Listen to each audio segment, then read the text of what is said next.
This conference will now be recorded.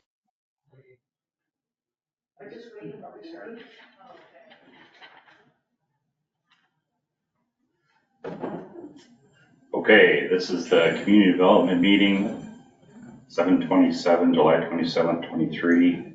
Time is 4:01 p.m. Do you guys care if I just sit over here? Okay.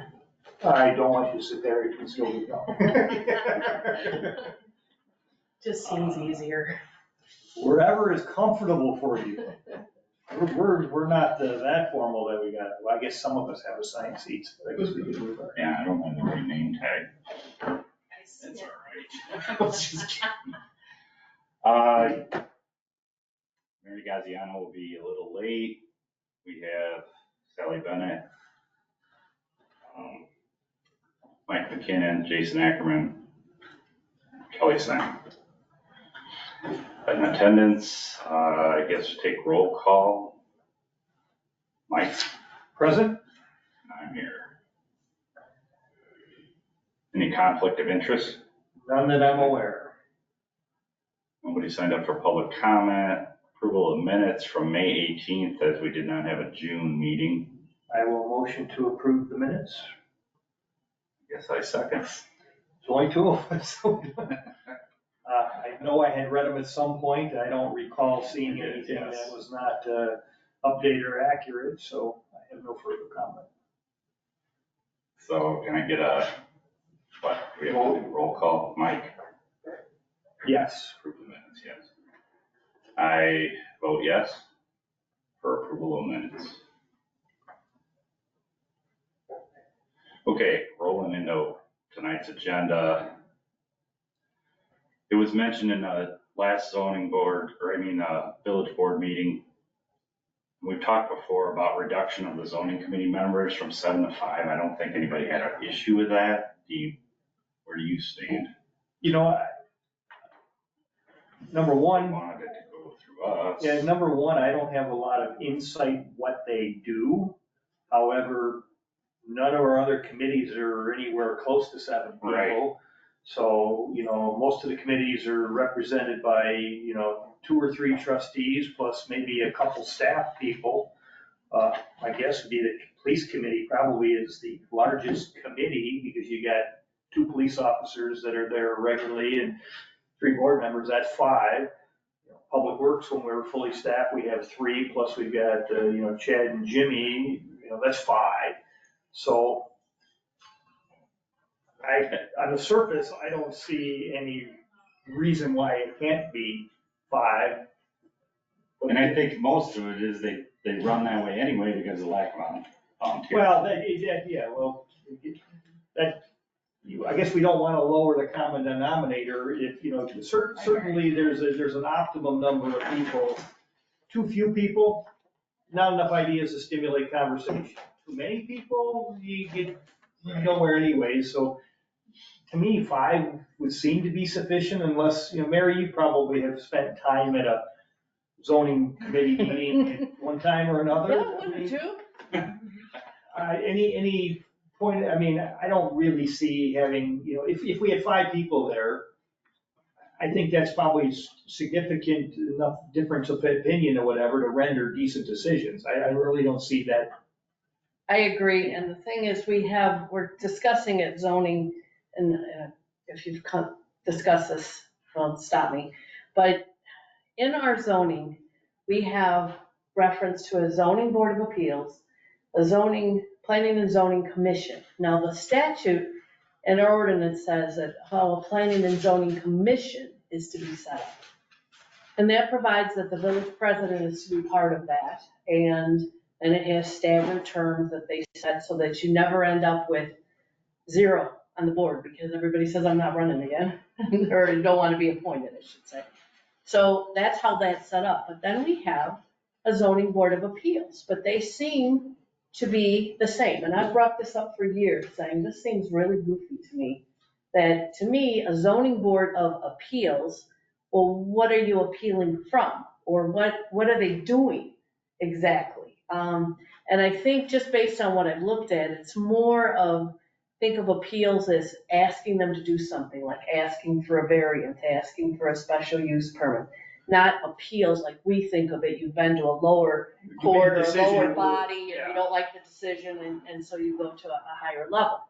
So, and a planning and zoning commission, I think, is intended to be, and that's why they provide for the village president to be on it, is literally that, planning. What do we want in the village? So if somebody wants to have storage facilities, or they want to have a car wash or something, to me, they would come before the planning and zoning commission to say, here's my idea, this is what I'd like to do. And then when it comes down and they have their conference or whatever as to what's required, then when it comes to the point of, okay, well, to do this, you're going to need a special use permit, or you're going to need a variance, that's to me when you would go to a zoning board of appeals to say, this is what I would like, action I would like taken, I guess is the idea behind it. And certainly I can see that, 5 people is more than enough for that, as long as you've got a well-rounded group. And it seems that we always have had on the zoning board. No, you made reference to a state statute. That's for the planning and zoning commission. Right, so the thing is that even if ours are one of the same, if that's part of the statute, was the village president able to resign from that because now we're not meeting the statute? Well, it was that actually, and when I say it's in the statute, I should have qualified that it's said that it may consist of, not shall. Okay, because and obviously, once we figure out what our future structure may be, then again, the president may be in there, or if it's an option, then if we end up with a village administrator, obviously, we need some continuity there. And then I also agree, just like we do with the trustees, is you have them on staggering terms, and hopefully that you don't get yourself, in a pinch where you can't make a decision. Because obviously, when you do lower the number, then you have a more difficult time potentially of meeting the quorum, when you get. And then maybe we should be mixing 5B into this, because you've touched on some of that. It's related. If we go 7 to 5, are we moving this? It's always been attached to community development. We've talked about that. Well, it really hasn't been, but that's been. What comes through there though to come to that? Well. Not really. Only recently. Oh, okay. Yeah. Oh, great. Yeah. No, that. During my time. Yeah, it was a present for you. Yeah. So are we not gonna do that and have it be its own? I'm fine with that. Well, I think it's still. And 5's okay. I think they were just trying to probably provide, and maybe that was, Frank thinking too, that if he was gonna be stepping away, that he, wanted to get some, because otherwise what you have is you have no board representation. Prior to getting to the board.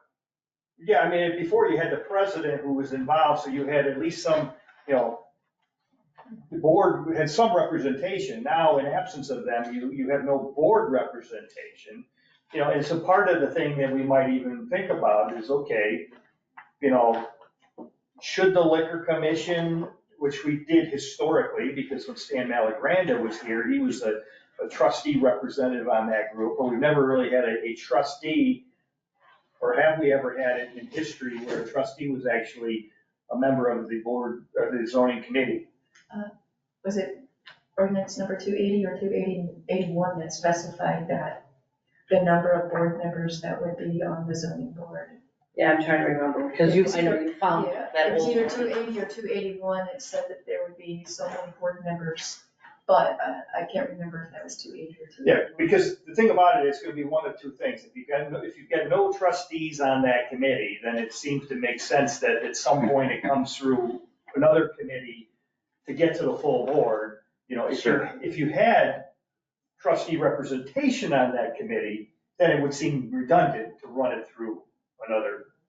And again, these things have been, kind of being molded over time, because again, there was no really direction for the inspectors, or the village building inspector, or what's the other term? Code enforcement. Code enforcement. So, so there really was no direct connection, who did they go to, and they're kind of independent, for the most part, working with the office, but you know, again, to try to get a little bit of direction on there that, you know, it started with the inspectors and the, you know, the building official to, you know, being part of this committee, you know, and not every time, because if there's nothing to be discussed relative to that, you know, they are attended when invited. So whether it was the building official or whether it was an inspector or, you know, fairly on a recurring basis, you bring in the code enforcement officer. So I think it's been just kind of a slow drift in that Your way. opinion is to kind of keep it this way for now, and Unless we get to a point where then we have trustee representation on that, I think, I don't see. because otherwise it'd be going right from zoning to the board for approval. Well, and usually what you're doing is you want to first look at it, so, you know, really 95% of the things that go to the board, you're hoping for an up or a down vote. You know, you're gonna get a handful of whatever, maybe there's a lot of, you know, contention or whatever, that you're gonna get some debate on that, but, you know, you're hoping, at least by going through committee, you've addressed most of the obvious points.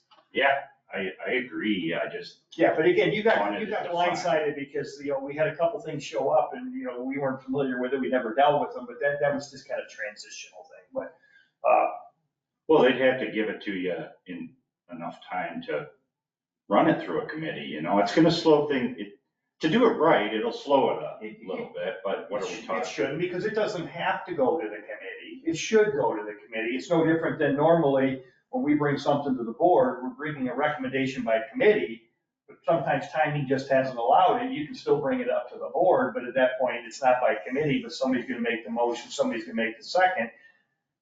The more we've gone through committee, the more efficient the board meetings are. Sure, If nothing went through committee and we're starting from ground zero on something, it can make some really long I work. get that, And the reality of it is, zoning could do that, well, throughout the course of 12 months, zoning might only have 2 or 3 meetings. right, I mean, they could go for quite a while with no activity, so, you know, it's not gonna be a whole lot of things, but, and if the people that are looking for something are planning within a reasonable amount of time, it shouldn't be a crisis, but they end up being crisis. and maybe because we're going from 7 to 5, if we say that. It's a It good probably idea just to stay reinforces going. it, you got another look at it before it went up. Well, and the other thing too, because Mike brings up a good point, and I know we're not the county, we're obviously much smaller, but just to give you an idea of how the county works, they have, well, they've got an actual planning officer, Troy Crowder. So if you're interested in doing some development, you set up a meeting with Troy and his people, or maybe sometimes just Troy, depending on the extent of the development. And that's like your pre-meeting, and you say, this is what I'm interested in doing, and because he's got the expertise, he will tell the person, he's not their legal advice or anything, but kind of what the rules and regs are, you know, here's this is what you wanna do that? Well, I don't think you can do that. Here, go to your engineer, this sort of thing. So that's where you have that at the county, that we obviously don't have a staff member here that's able But to but do that. if we go the direction we're discussing with the village administrator, that would probably be one of the roles there, because they're in the office all the time, and they probably Right. would be the preliminary. And again, and I know that their discussion is this person going to be full-time, part-time, I don't know that that's been decided, but for whatever that is, okay, let's say that there is then a village administrator that has that information that they can impart. Well, then at the county level, what if we do after that, and that person is on staff and they make recommendations, literally written recommendations to planning and zoning. Then you go to what they call planning and zoning committee, and that's where you're asking for the action to be taken. I want to change my zoning here, and so you gotta have the public hearing, I want to have a variance, I want a special use permit, whatever it is. That's where you go to planning and zoning. Now, those are citizens, there isn't a board member, a county board member that's on that committee. However, before it gets to the full county board, then it goes to the planning and zoning committee. And on that committee, you have some more citizens, but you have a board member, a county board member. So that's what Mike's Exactly. talking about. That's the conduit to before you get to the full board, you've got something that's done at that level where you've got a county board member that's, I don't want to say responsible for being the wealth of information, but basically that's the go-to person, other than the staff, because of course they have staff to cover that. But that's why I think it's good that it comes to community development, because at least right now, we don't have somebody that is able to act in that situation. And even when you first have a village administrator, again, depending, I guess, on who it is, but that person's gonna have a number of roles, and you gotta figure out what's getting prioritized, and is that something you want that individual to focus on, or is there something else that's more critical at that point in time? And maybe there'd be a period of time that, well, right now, this person's kind of getting their feet wet, we still want it to all come through community development, because yeah, that person's there, but they've got a lot of irons in the fire right now. Or even later, if we got something else going on that's a huge project that they seem to have to devote a lot of time to that, well, then maybe you want it to come. So you have community board development. input in Yep. case. See, and again, community development is also kind of at a disadvantage. When you look at the police committee, you get two police officers that are, actively involved in, police department, and, they're part of the committee. When you got public works, you got the, two active, don't mean to lessen the roles of, our administrative people, but it's kind of like they're here to help, but it's not like their job. So it's a little bit disjointed or whatever, and, and maybe as we talk through, how the structure would be or whatever, some of that, maybe it's a little bit more clarified. Well, that's something, again, that if we go the route of administrator, I called about something yesterday, right? And, about Development. the development of that area, where we, yeah. That we acquired, Property that we purchased. Because we, well, the one we got. Yeah, the one that we got through the tax deal. Yes. Right. platted it. Yeah. So it could be sold smaller. I had somebody ask me, is there land for sale? They thought the whole thing had been bought by the storage people, the whole thing. So anyway, I called Kelly and she referred me to Seth, but you see, so Fair Graham's doing it, and Well, so, we, out of lack of a better place to go, because it's usually, exactly.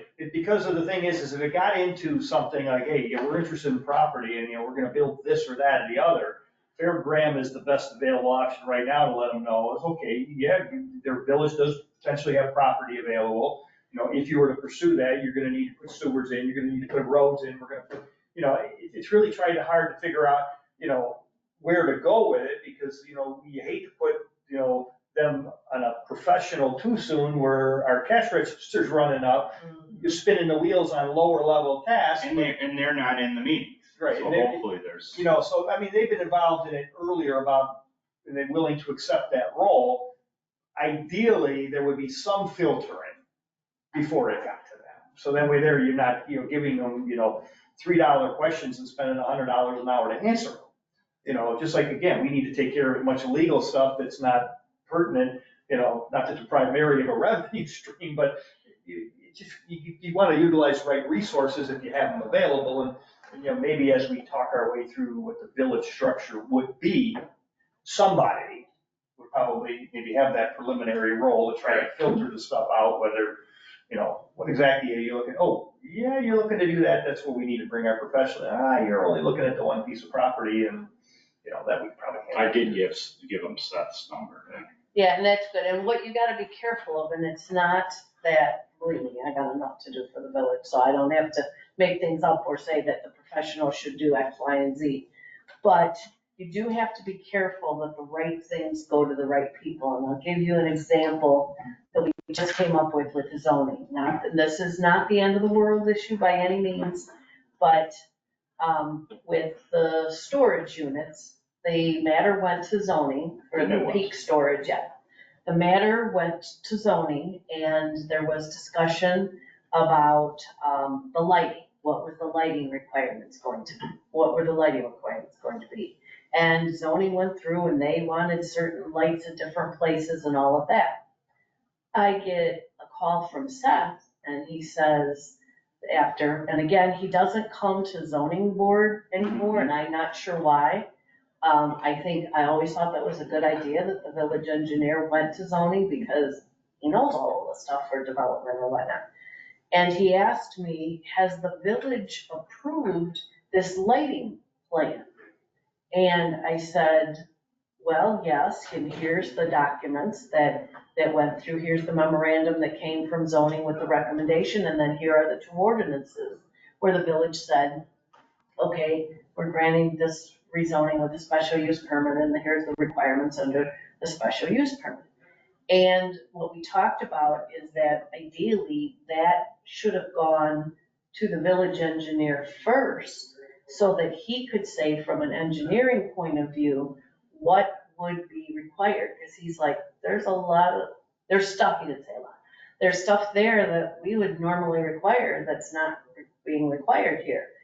And so like when I talked to Bill Emmert, he was thinking in his mind that this, well, if there's other things that they have to do, fine, but here's what we want. Our minimum. Right, but it's like almost the cart before the horse, because it didn't get the opportunity to have the village engineer say, this is what it is. Because what typically happens is when somebody comes in with a development that is particularly a larger one, that it's I don't want to call it dueling between the engineers, but it's the dueling between the engineers. Because somebody comes in, this is what our thoughts are, then you get something from Fairground that says, okay, those plans need blah, blah, blah, blah, blah. Then they send them back, and I mean, I only know because I'm a carbon copy recipient of these. And then the other side says, oh, but we don't think we need to do this because blah, blah, blah. Back to Fairground either says, okay, we see your point, or no, see, this is where it says in the village ordinance, or this is what you need to do. So all of that back and forth goes on first before it gets to a zoning situation. But what we seem to have, because we've had more smaller development interests, that it's more like, gotta have it right now. And that is, I think, something that the village just needs to work on. If they go to the city of Rockford, if they go to Winnebago County, they're not gonna get that kind of turnaround time. They just aren't. On the other hand, what they do have there is they have staff to be able to talk to at the beginning, which of course is probably gonna cut down the time, because if they don't have staff to talk to here, there may be more fumbling going on. That's at least how I perceive it. But your original point was that going to Seth with some of these things is better upfront than, say, someone in that, maybe in the office that would be less experienced. Right, I mean, Needs to and start. again, depending on who you have as the village administrator, that person will know, oh yeah, that's something that needs to go to Seth. And, I mean, they can meet with the people, they say, hey, this is what I'd like to do, then that's fine, but that person isn't necessarily in an engineering role to be able to say, well, this is what your requirement's gonna be for your roads and da, da, da, da. But in this situation, it was more, what is available? I mean, that No, should be I a simple- understand, I just, as long as we were talking Well, again, about it's it. good Yeah. talking them through, because we'll figure out, what are some of the variables, because again, depending on what that person was looking for. Because we do have a couple ready for sale What? pieces of property that, they could be, if we were represented by real estate, some of them are ready to go now. Then we've got the other bigger parcel where anybody that needs to do that has to take on the developer role, because we don't have the streets, we don't have the water mains, we don't have the sewer lines. But the other piece of property. It was Friedland's, the chiropractor. She's looking Yeah, at, and she asked about this spot over here, where are we? The blue building right here. So she asked about that to me, and I only knew what I had read, what that was. But I wasn't even sure if that's serviced. I'm not sure, but anyway, that comes in. Well, this is for sale, this lot over here. Oh, I didn't know that. Yeah. The two of them, or just the corner? Just the corner, Hubbard's, right? yes. Hubbard's property, yeah. I'm not sure if Yeah, it's now, serviced. now, there is a piece of property that we don't own that's south of the Family Dollar, north of the Family Dollar. But we do own a piece in a commercial district, which is off of McNair Road, that we ended up with out of this. So depending on what they're, and I guess that's what these. Seth said to east of the athletic building, It's ours. Yes, we have one there too, Mhm. correct. and that's served. That's served. We have two, I think So we I have two told her properties that. served, and then we've got stuff that needs to be developed. But yeah, now, and then again, as we get into the roles and responsibilities, that initial phone call, okay, do you have any problem? Well, what exactly are you looking to do? You're looking to put a little office building in, or I'm looking to put a 15,000. Once you get to that point, okay, 15,000 square foot, we gotta get the engineers involved. Right. The other one, we still gotta figure out what our plan is, because if somebody did wanna buy those other two, who do they go through? We haven't established a relationship with the realtor, and it should be is another conversation, but, probably because we're just not quite sure what we wanna do. But, Well, and the realtor has to know what the condition of the land is, in terms of Right. what's not served. well, the thing is we could probably take the ones that are served and make them available by listing them. The other one's another animal that you probably wouldn't put on you might do it, but it's gonna go through another realtor, but you gotta figure out, it's like, okay, again, that first filter call, we might have somebody, you need to talk to A, or you need to talk to B, so, but but I'd say in the interim, when in doubt, the Fairground is the point of contact. They can kind of, within a few minutes, they can filter out what the guy's looking for, and then come back with us and help figure out what the next steps are. Well, and like I started in 2008, everything just stopped. There was one commercial thing, which was Taco Bell in 2009. And then we didn't have any commercial building until 2017. And so no one in the office knew or Sure. remember, even the ones that were here didn't remember any of the protocols, So it is good to have the engineers at least willing to go through those preliminary steps. Well, in 2019, the UDO passed. I was just and gonna nobody really say, then understands what you that. had was that, 3-year, let's put a UDO together, even though it then didn't become effective until 2019, so it was. Yeah, wasn't It was- that 7 years? Because basically on the commercial side, I don't think we it had was that long, but it was a long time. we had the Athletic Edge, we had the church, and then we had the little mini mall put in front of Sullivan's. That's about the extent of the commercial construction and that was after a several-year lag.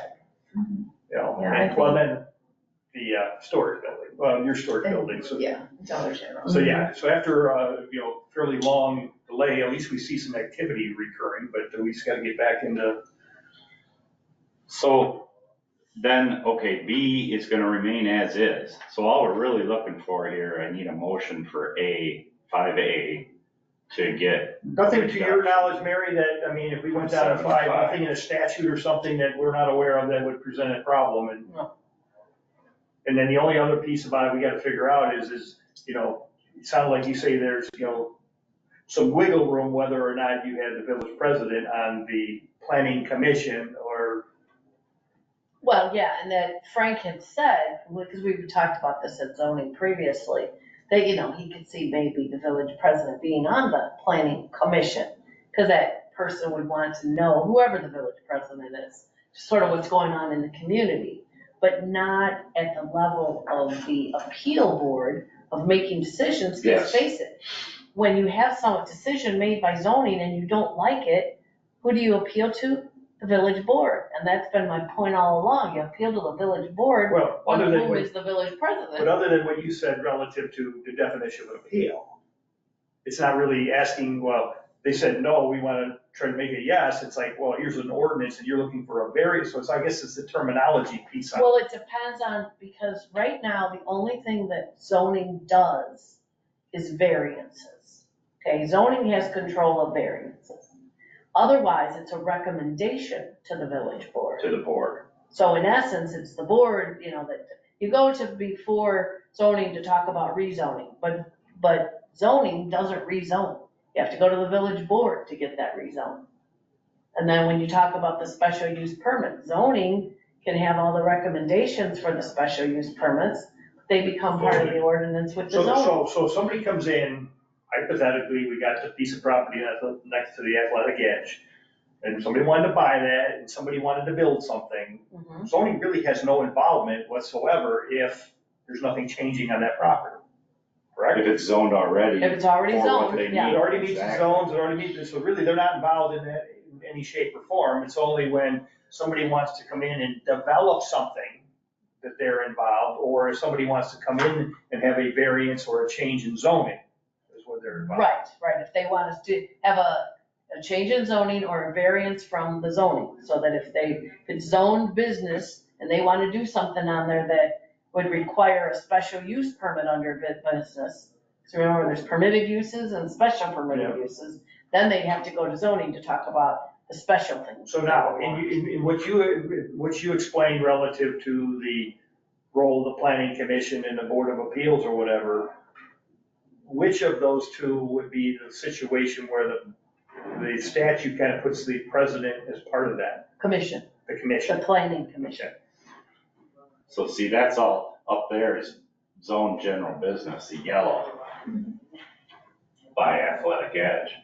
But then this piece is industrial. So see, industrial is much more wide open, right? About, As far as what you can do, is that what you're talking Yes. about? Yes. so less, whereas in general business, they might need variance.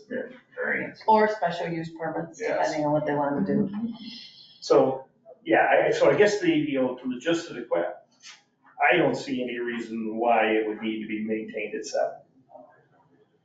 So I guess for purposes of at least having it on the record, I would make a motion that now is it the zoning board? What's the text? Reduction of zoning committee members, that's. the- Okay, but see, there we got, okay, so the committee members are serving 2 hats, all right? They're serving as the, Appeals, Yes, they are. And what they asked me at the last zoning board meeting, which was a couple of nights ago, was, can you find something that tells us what each one is supposed to be? You know, like to define them. So I think that it was purposely put on here, zoning committee members, they're fairly vague, you know, for the idea being that overall they would like a reduction in it. But we have to decide then who's on what committee and what are they doing? What is each of these doing? yeah, because the thing might be is, 5 members. you know, they might be, hypothetically, if we got 2 parts of it, 5 people might be on both, and then we, maybe need another 1 or 2 for the other one. I didn't know there was 2 parts till tonight, so.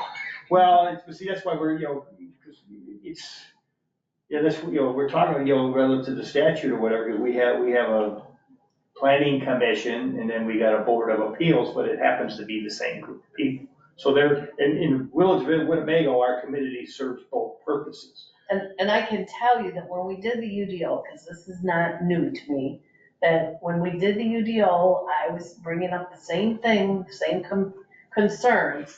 And I remember at that point, I did a little bit of research, and it seemed like a lot of the smaller communities, they were this intermixed thing. I'm not saying that makes it right, I'm just saying that that's what it was. So Their that, committee members wore 2 hats. yeah. But it just always slaved me of how you could necessarily have it that way, especially when a member of that zoning board of appeals was somebody on the board who would be the tiebreaker vote when it got to the board level. And that's the village president.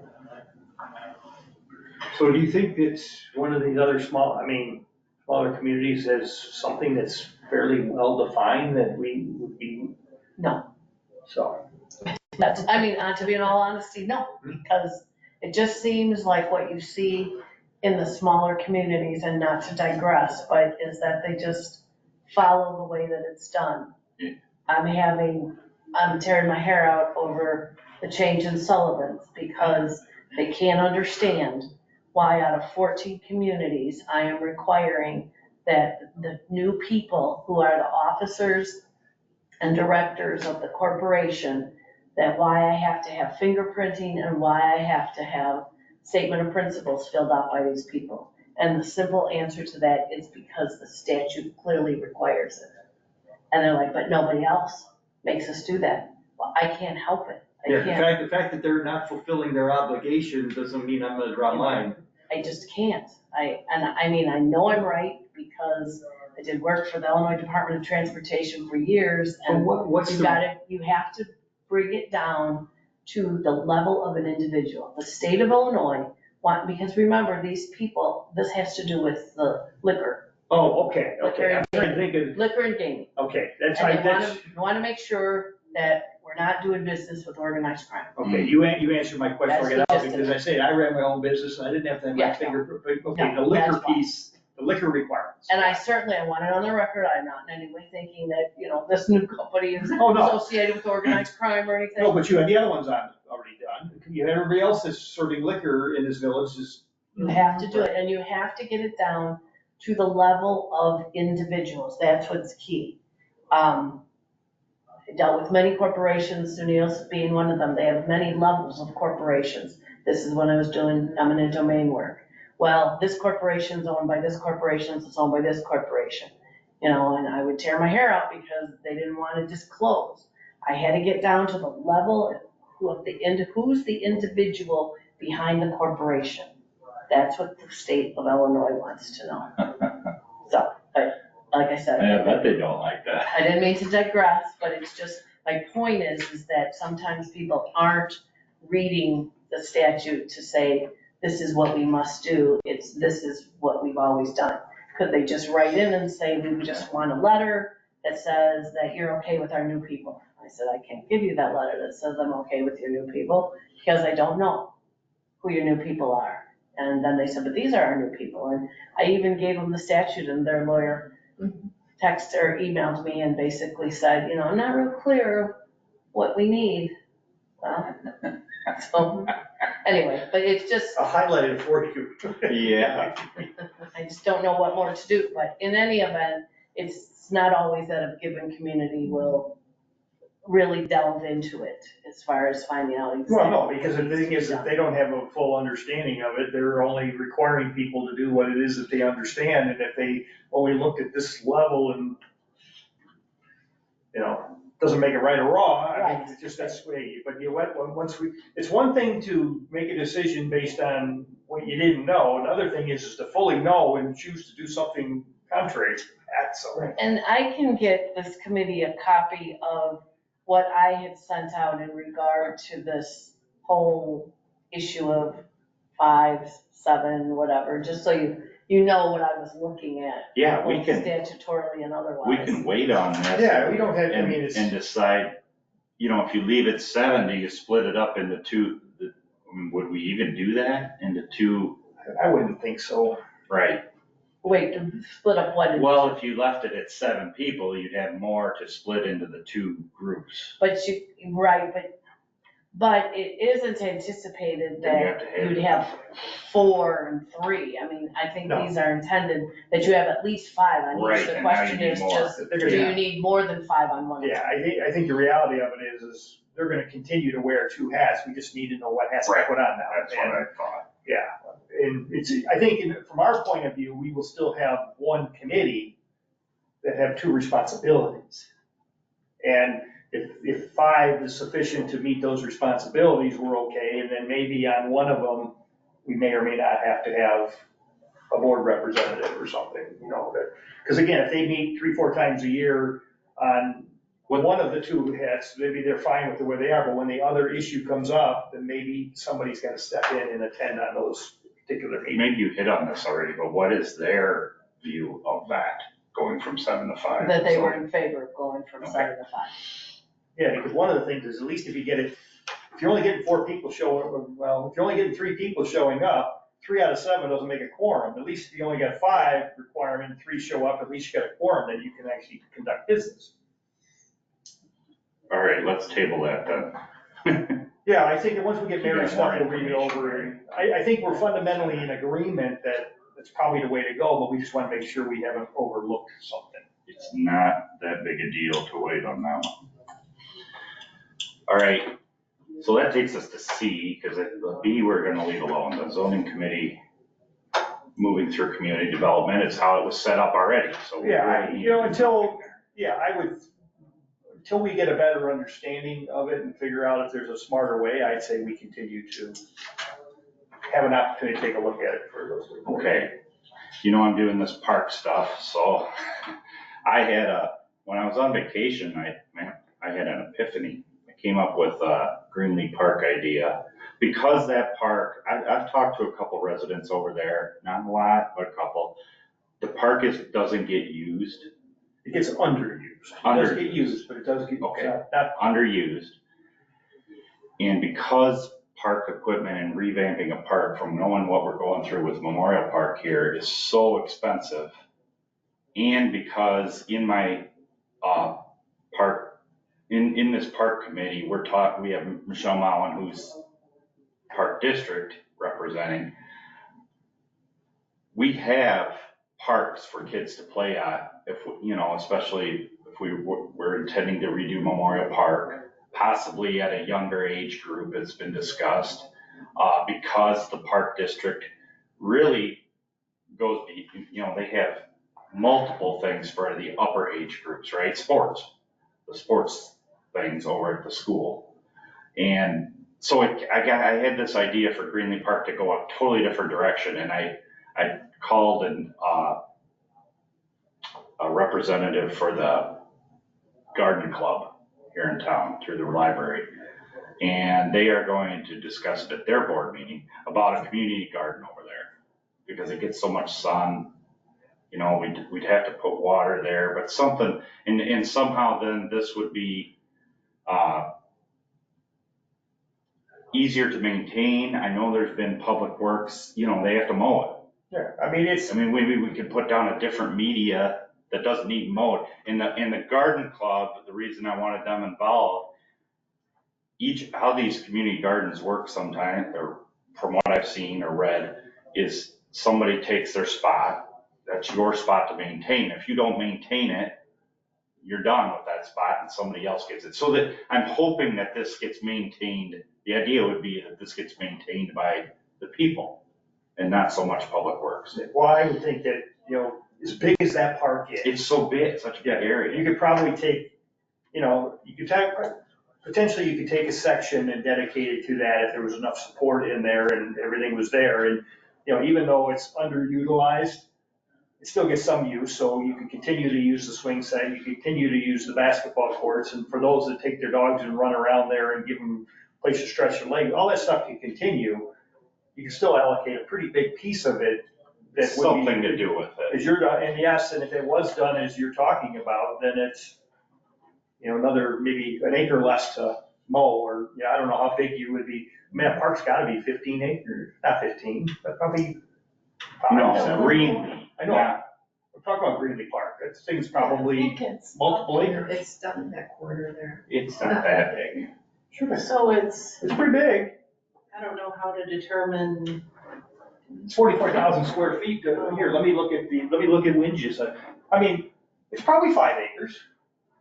Yeah, And then regardless of what ends up happening, do all of these residents need to that's kind why of sign I off? wanted to bring it up in here. That's actually, we're way ahead. No idea whether this would even be There would be 8. what do you have to do? So tell me, because I don't, the residents, where are the residents in Park So City? this Well, park is They're on the located other side of the adjacent creek. to a neighborhood. Okay. And The backyards of these houses come up to a creek that runs along Greenlee Park. So Okay. I'm sure we would have to get some kind of, I don't even know what to call it, a census of, hey, are you okay with this? Like, let's pretend we were going to, it was brought up to make a dog park as well, by actually other people, not in my committee.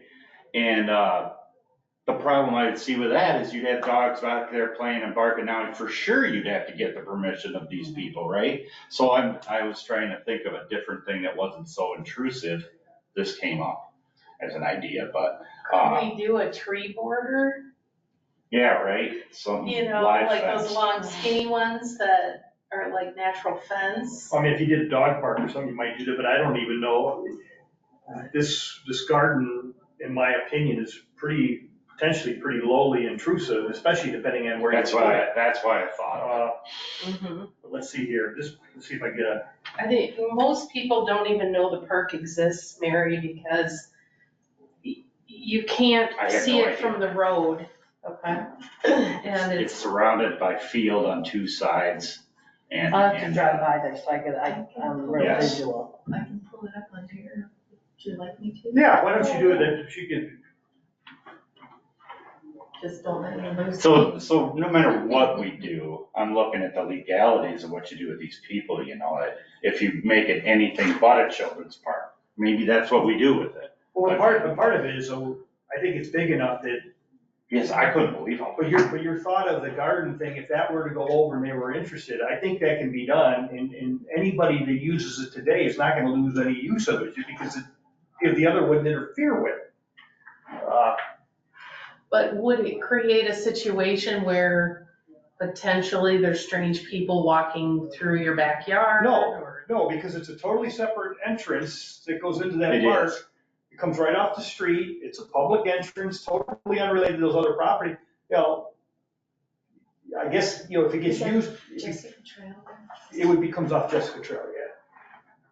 But How do you regulate in these community gardens? well, that's another story, that's part B of it. Way ahead here. Which is Okay. why he's talking to the garden people. Well, I didn't know how they work. I mean, is it that, okay, let's have a community garden and we're going to grow these vegetables and everything and we're going to give it to the poor? Is that what it is? No, they go. Or go for we're gonna grow it themselves. for It's like- ourselves? Yes, it's like you don't do it in your backyard then, and it's a way to get together, and Actually, you just click on the. that's a community thing, which is what I was trying to think of. It should, something to bring if you do people the together. parcel Yes, it's right view, here, you're there. Yeah, I was clicking to see if I could see how the Yeah, acreage. if you right click it doesn't seem to come in as and a, then that parcel summary, doesn't that tell the, I should, There we go. 3.5. 3.5 acres, okay, I overestimated. It's still This pretty is big. big. But you're right, it does. So have is this entrance parking here. lot, I couldn't So- remember if there was a parking. Yes, the parking lot's right here, the swing sets are right here, this is a basketball court. And then this comes off the road right in here, so. Right. Here's your creek that's going all the way through there, so there's a separation here, but what I'm thinking of is, you know. Yeah, there's all of this. Well, if you took this area over here or something, so even people that wanted to play football or whatever, if you took this corner here, potentially, I mean, just hypothetically, to at least get to the point of conceptually, does it make sense? And then we figure out, okay, how do you manage it and how do you know, that's part B of it, Right, but yeah, you could take, you know, that corner would seem to be a logic, I mean, you're as far away from any of the residents. The fact that there are people going in and out of there might start, there's a little bit of, you know, shady stuff that goes on in that park in the evening or whatever, you know, so the more people you got going in and Well, out of that's there, that would stifle some of that out of there. exactly. Is it lit? Is it lit? No, there's no lighting back there. But how do you decide, and I know you're I don't gonna know. say that's down the road, how do you decide, and I'm not saying it's just here, how do they decide who gets to use it? I don't know, that's what, but again, if we thought it was a terrible idea, we wouldn't Oh, well. worry about it, but if we thought it was a potentially good idea, then the next step is we talk How about. I read online, How do just you manage? Googling them, I saw, so say it's a planting bed, picture it that way, it's a little easier. So say you have a planting bed 8 feet long, Mhm. that, you know, so that you get this area, you sign up for it, you know, assuming people would go for this. But and who they want- owns it?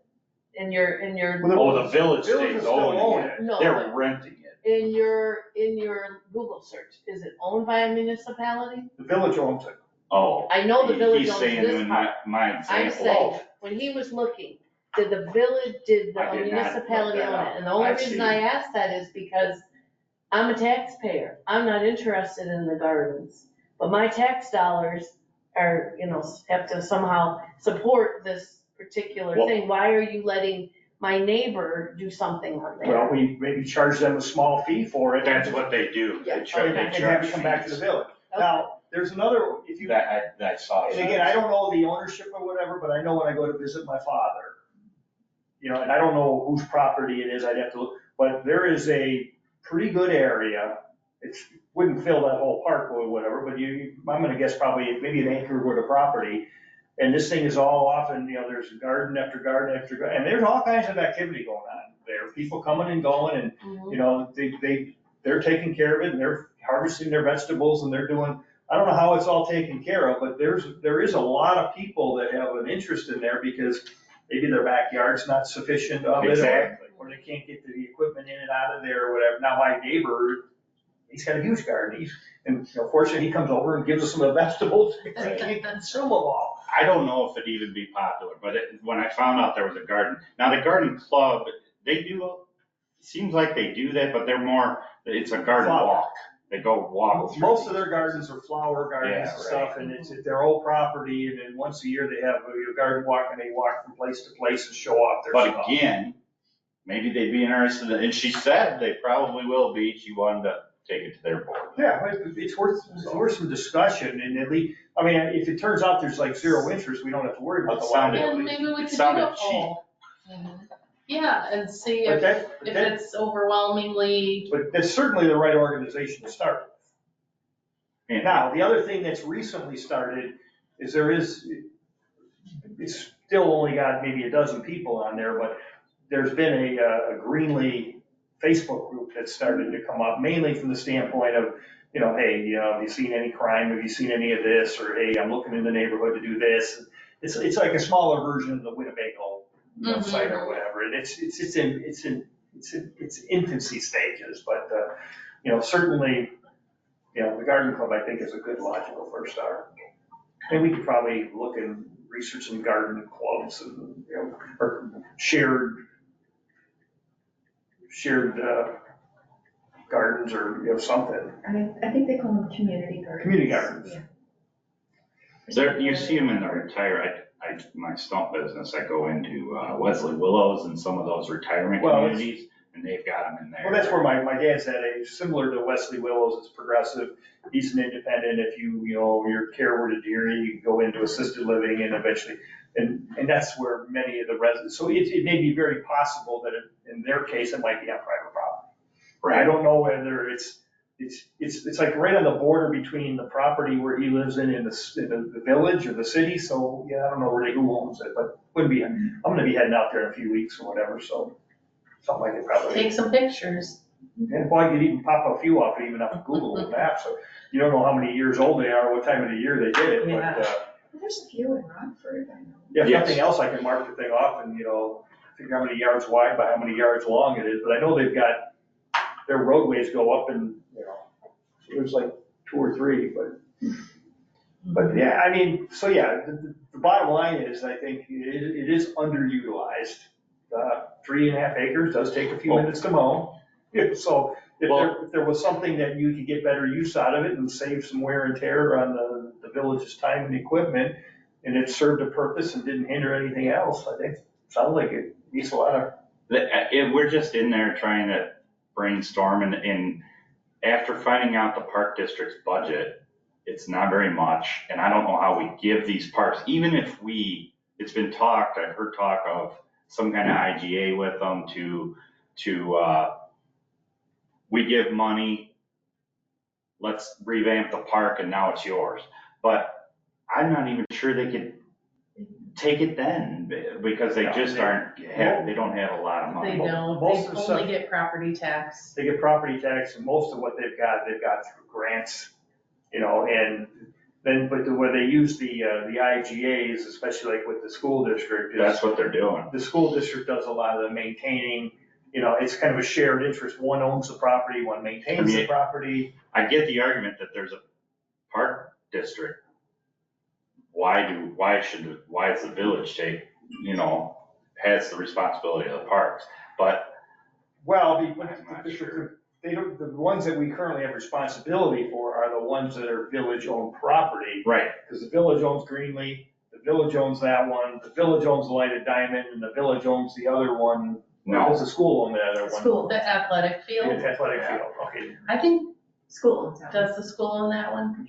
So then if you go like the Lighted Diamond, kind of the way that was there is, okay, we own the property. We gotta find some sort of an agreement to maintain the property. Okay, we own it, fine, we'll allow you to utilize it.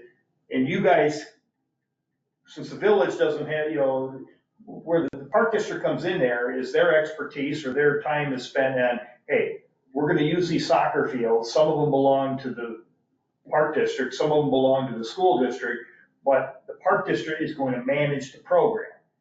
You got a softball league, the village owns the property and we do a lot of the maintenance on it, but Park District is gonna manage the event. And where and again, we'd have to mow it anyways, whether it's being used or not used, where the sticking point of the lighted diamond comes in at is, okay, fortunately, we have lights up there.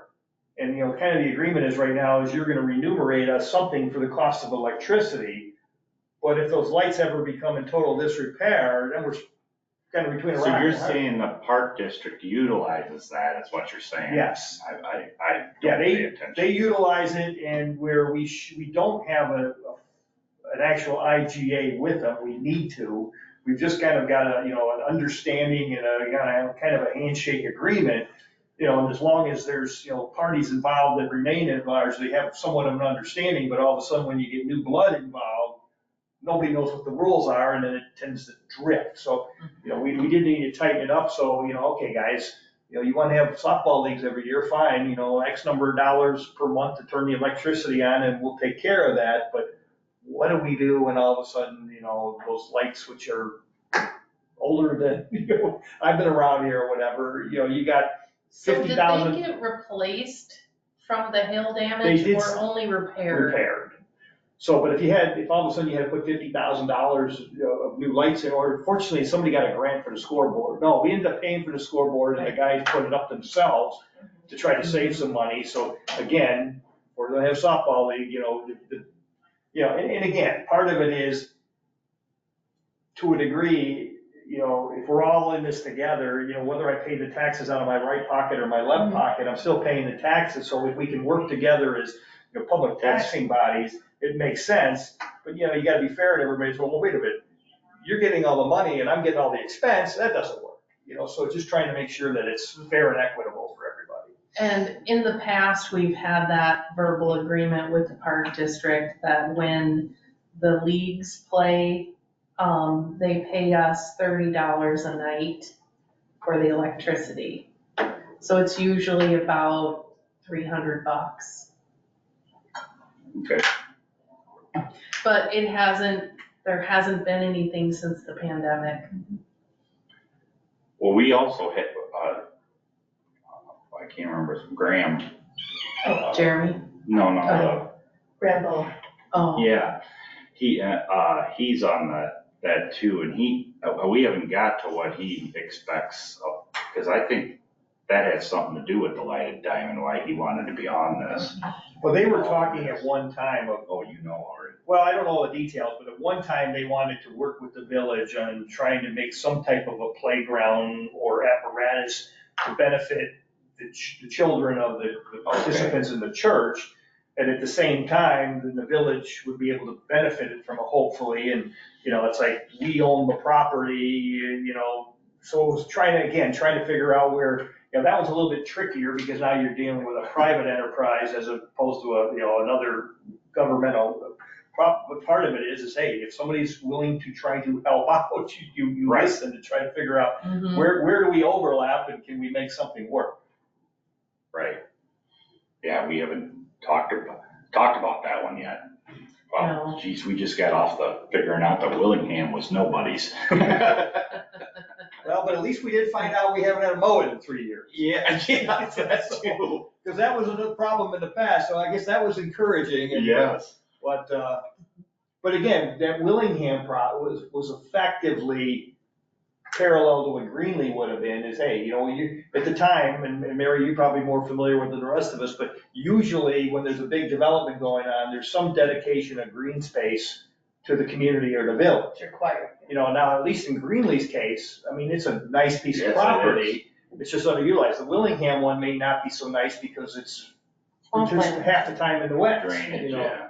And, for whatever the reason, maybe because it didn't rain for 2 months, so, we haven't had a battle that very much, but, that was a sticking point before, and it goes back to, what you're talking about is, even if the Park District thought they could repurpose it for something, they're looking at, well, gee, that's another 5 hours of mowing. Exactly. They can't get the budget for it, and so fortunately, the developer, the property owner, has been taking care of it, which is good to know. And I guess that's why we haven't talked about it in a few years, because it was being taken care of. Great. So, okay. I am just, I Did you was find just something? texting. Oh, I thought you. Research, you're Yeah, I'm researching. researching and I'm gonna text, or I'm going to email to all of you now. It's Decatur, but it's Decatur, Georgia, not Decatur, Illinois. But they've got, this was having to do with having community gardens on publicly owned land, and you might just wanna put it away in case you ever come to it. But it's a 28-page booklet that spells out who does what and Well, that's- who applies for what and all of that stuff. I You're Good. thought You this can looked have a helpful. green UDO. Yeah, we don't wanna reinvent the wheel, we don't have to. Exactly, that's the first place I looked. Somebody help us, but yeah, I saw that, and when I saw Decatur, I was like, oh, great, this is, but I wondered if it was Decatur, Decatur, Georgia. Georgia. Okay, while you're doing that, Sun City Center Community Garden. They did, she did, who was it? Cindy McIntyre, that's who I talked to.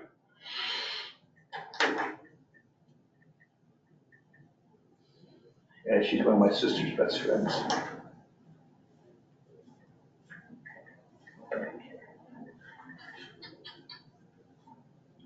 I say Sun City Center has a community association, so they might coordinate that, community garden.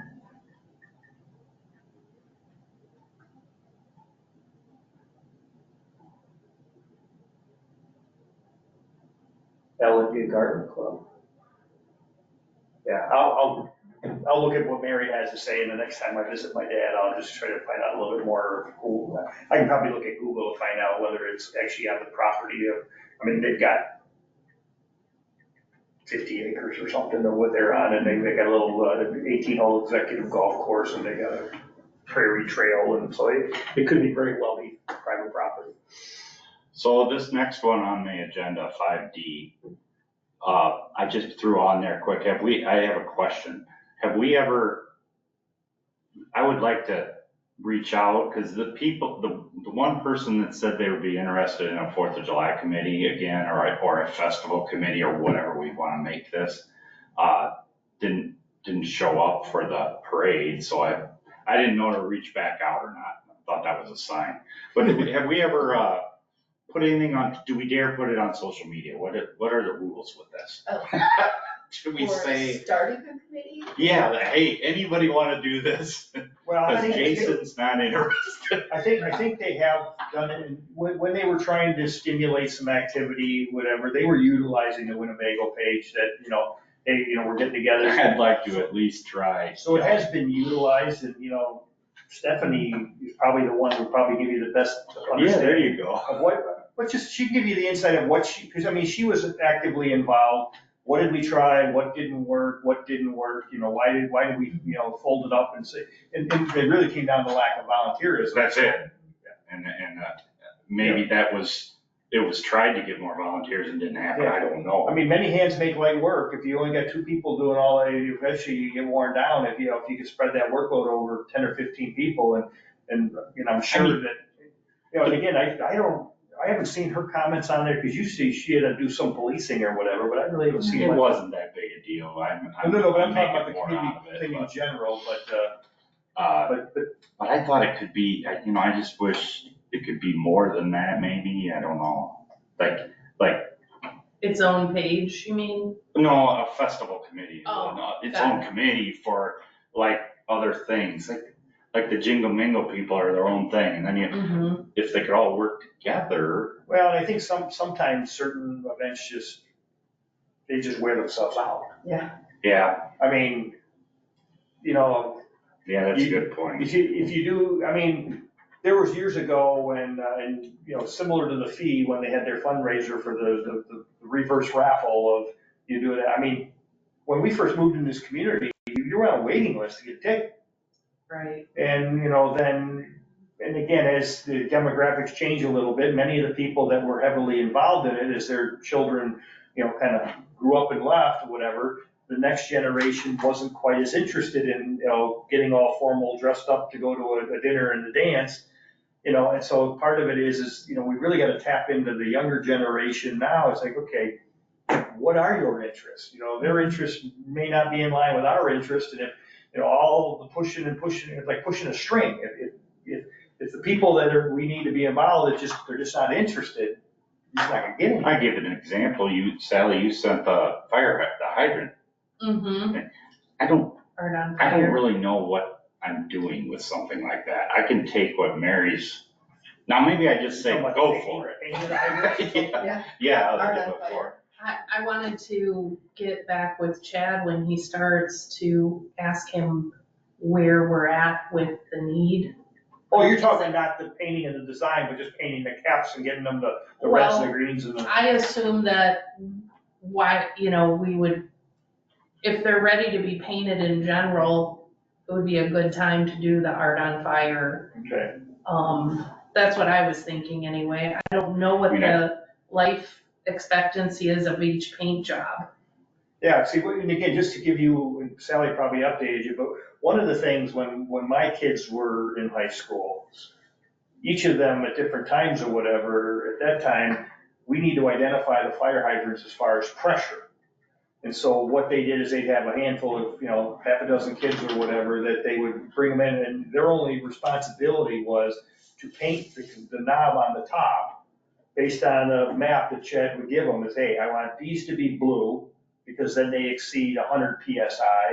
Then the ones that we know are in this next color, green would be the next color, that, they're somewhere between 70 PSI and 100.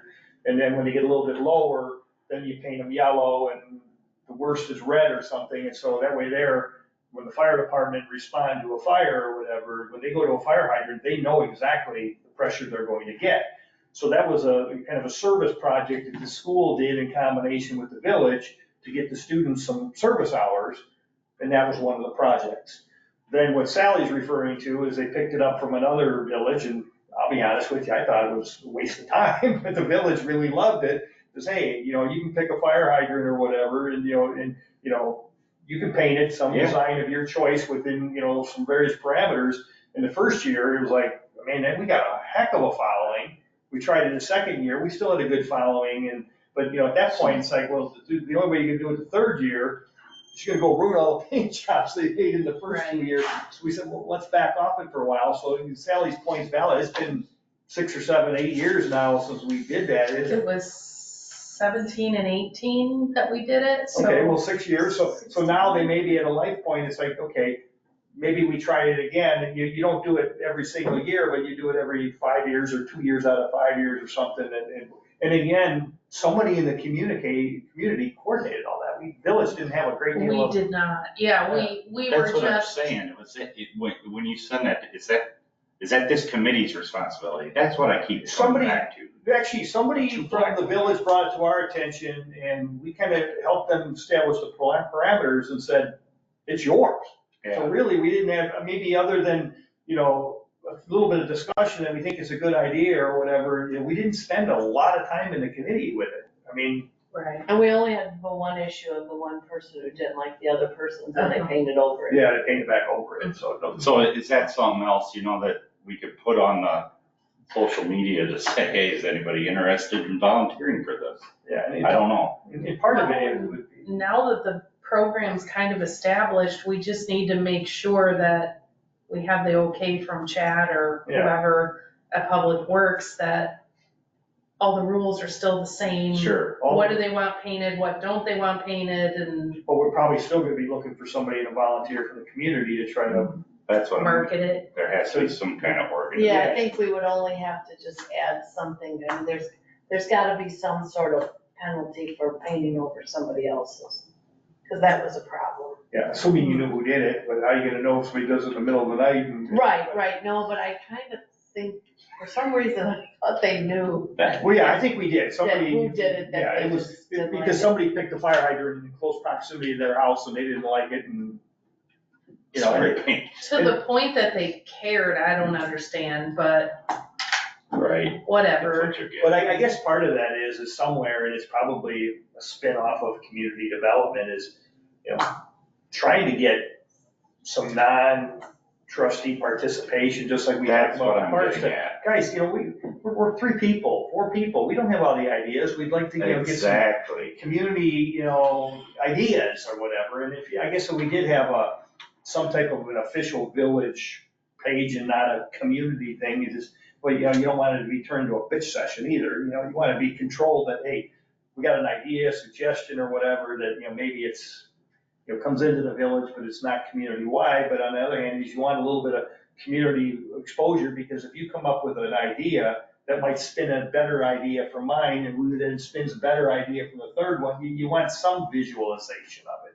Yeah, Maybe we could just have a community development page that talked about the 4th of July and asked for things like volunteers or people to form a committee that didn't allow replies.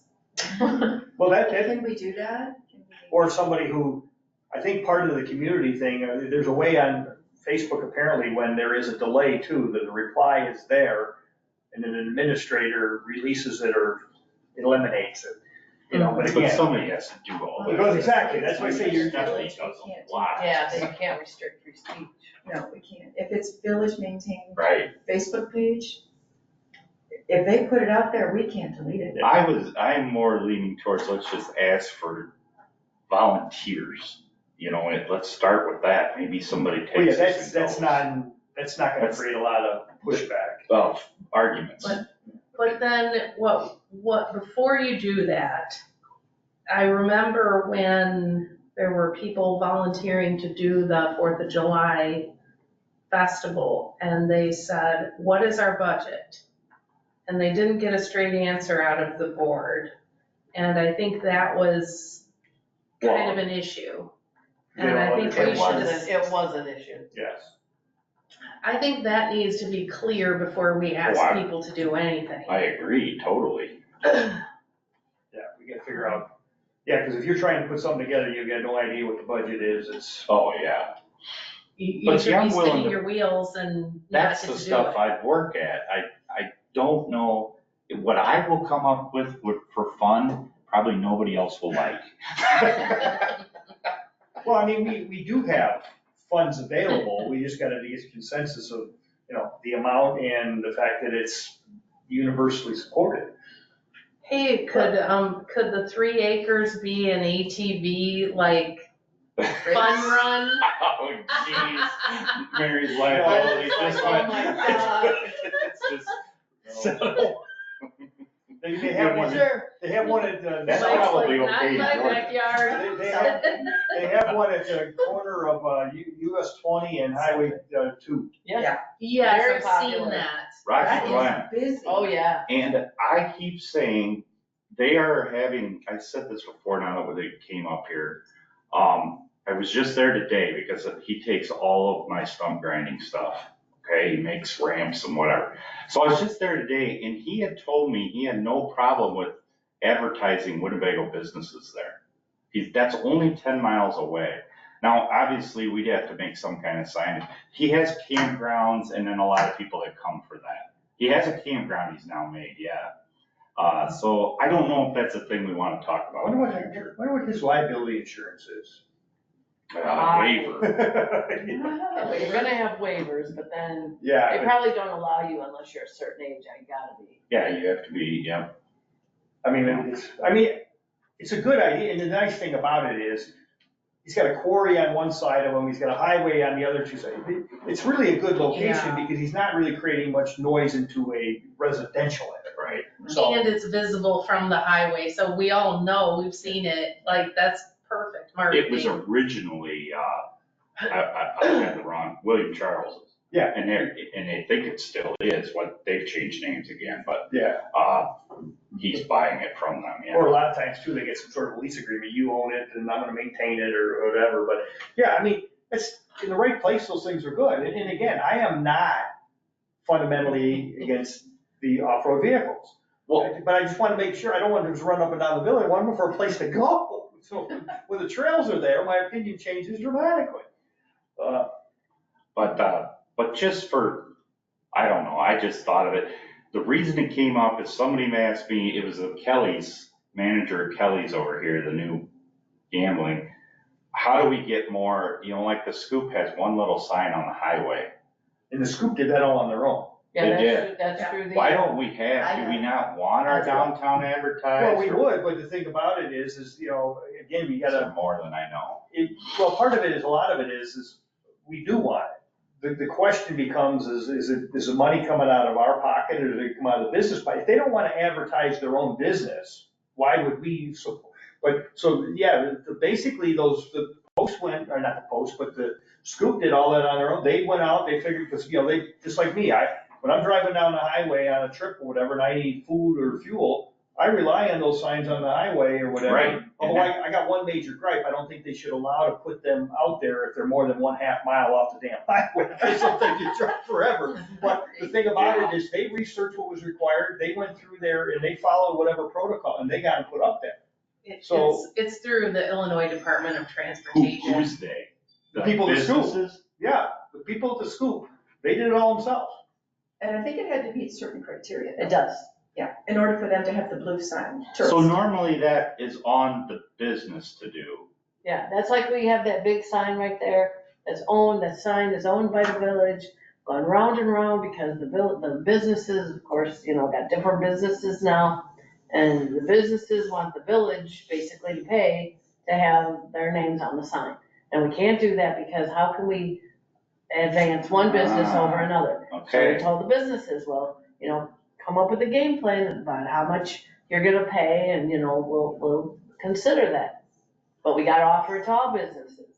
Yeah, But well, no, then they went away. and part of the thing is, we'll, since it's our property, we'll help with, to some degree, but part of it will be is, our desired state is you guys get it all handled, you guys find as a, maybe as a chamber of commerce, some handyman or whatever that's got the right credentials and insurance or whatever, that when you need a sign replaced, they're gonna notify the village, okay, on this such and such a date, I'm gonna come in and do the work, and here's my credentials, and take one old sign off, new sign on, and the village pays for it.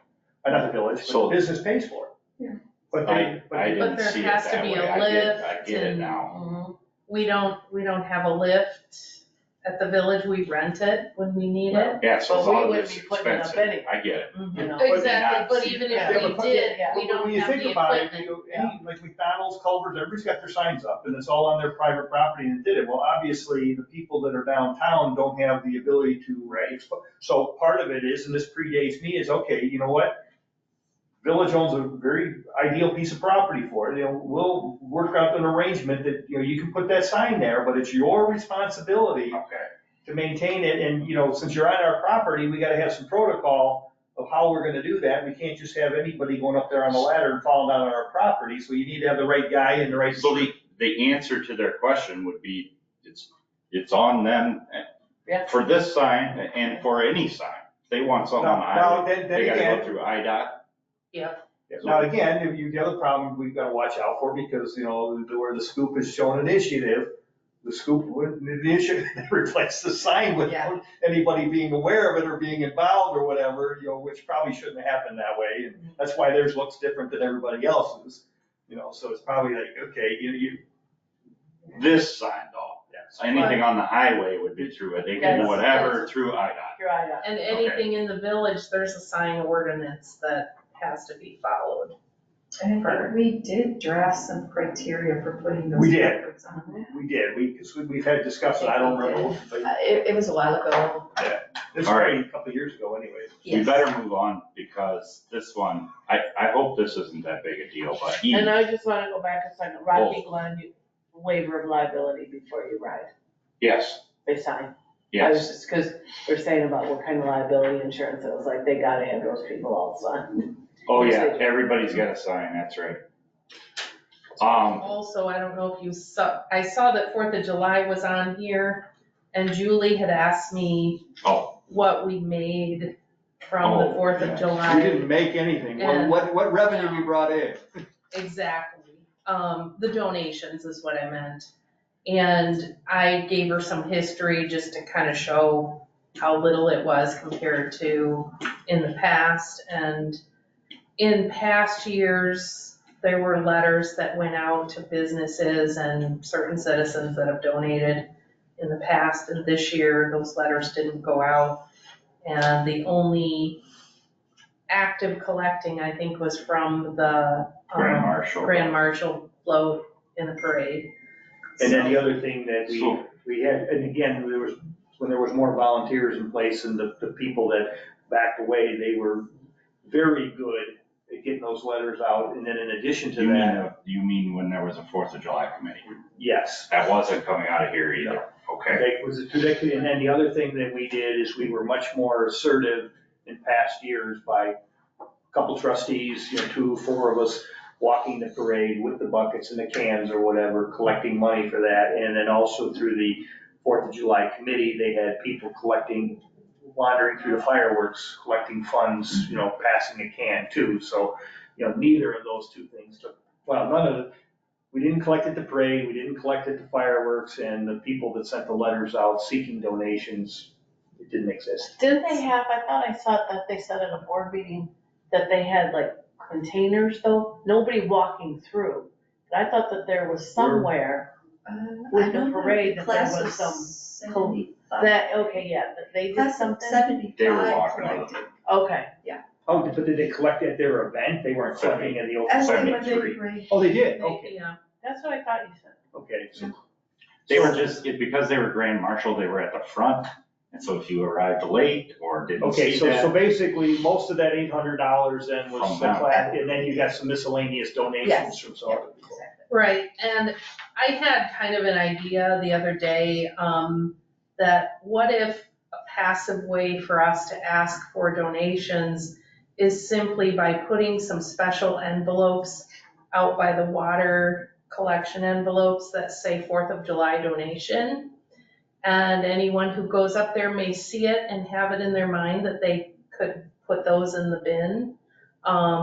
But it would just be the cost of the envelopes and not really any more effort than that. I think that, Well, the bigger question would be is, recognizing, yes, that would certainly be a very low level of requirement to start with, but we gotta really be thinking as we talk in 24 budget, okay, how are we gonna do this? How are we gonna, that's a big hit to the budget, and so we probably gotta get some type of a thing out to the community, and I don't know, is it permissible when your new software's all there and if something goes out with the water, are you able to put, hey, if you wanna donate to the future 4th of July committee, www, what, well, and I also feel like it really hasn't been clear over the past few years if there would be a festival, when the fireworks were,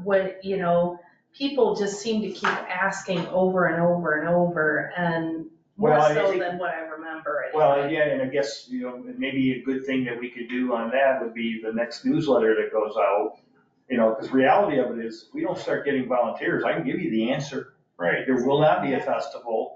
We can probably continue the parade and, That's what we I'm need some saying. financial assistance to help with the fireworks. Otherwise because if you're gonna have to come up with 20 grand there and we don't get some participation, there's gonna have to come $20, 20 grand's gonna be cut for something else.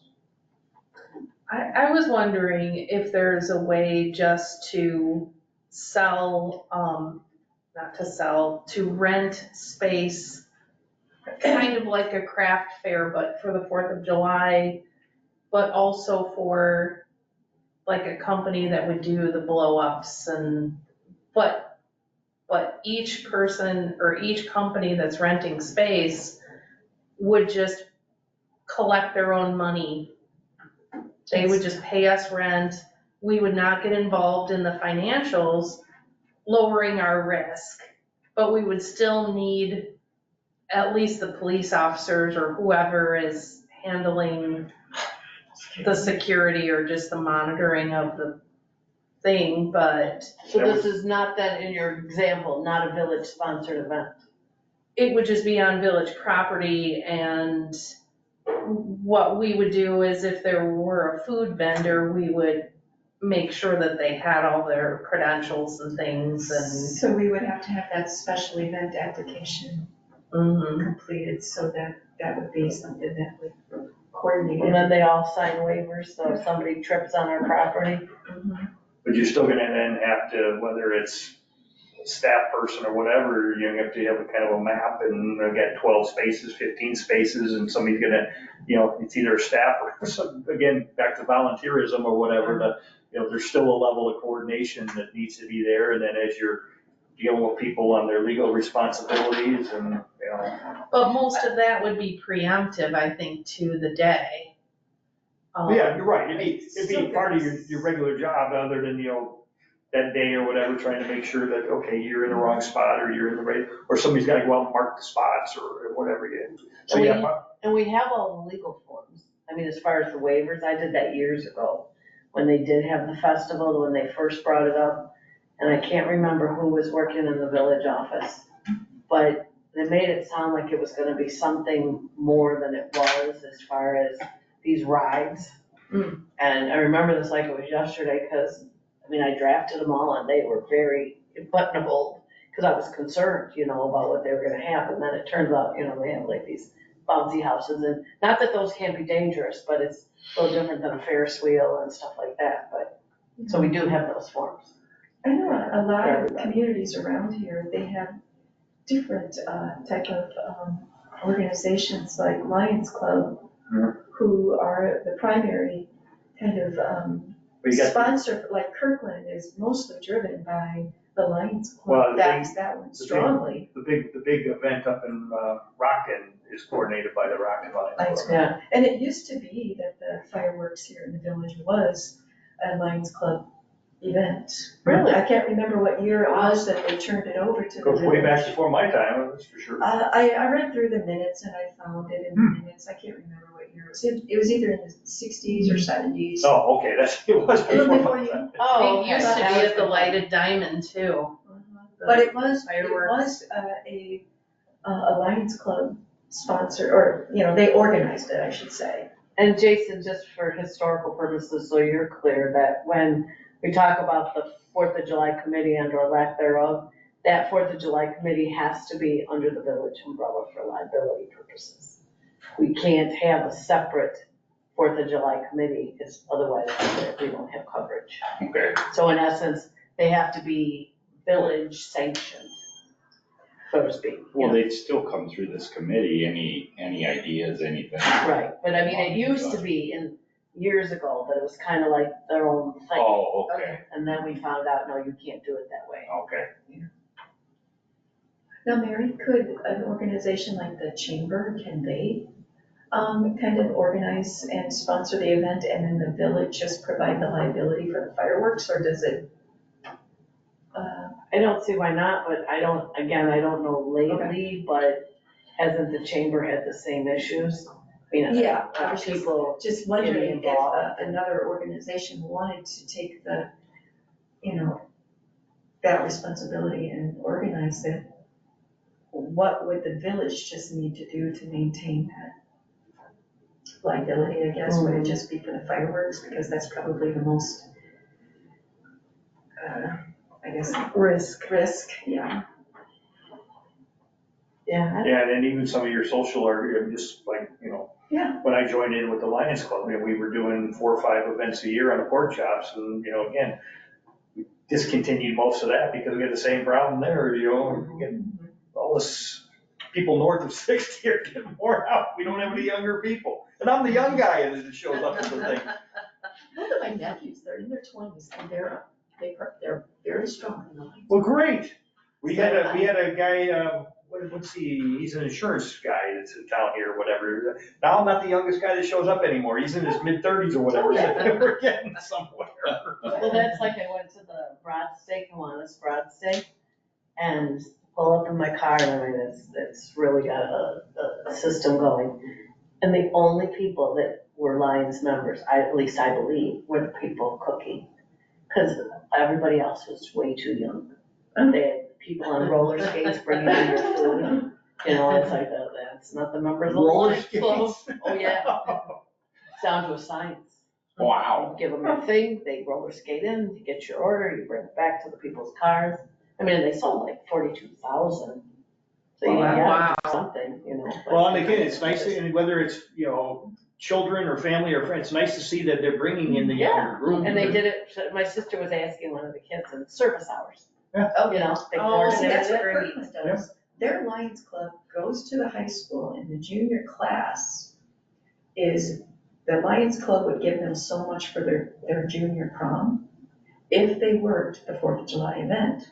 So Oh. the number of hours that were put in by the junior class, to work all the booths for all the rides and everything, then a certain amount of money was then donated to the Well, junior class. That's a heck of And a, every year, every year, the junior class had to work all the ticket booths and.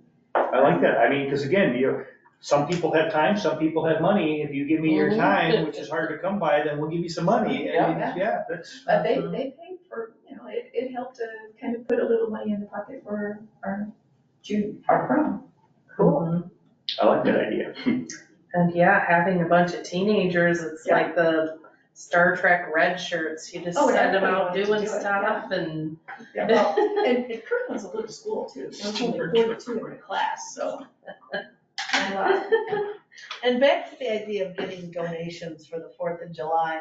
Well, I know it was mentioned in a meeting that people were saying they wish they had the ability to donate in a different manner, like electronically or whatever. It debit card. has been available for like 10 years and How about I the, keep saying it, but how can they do it?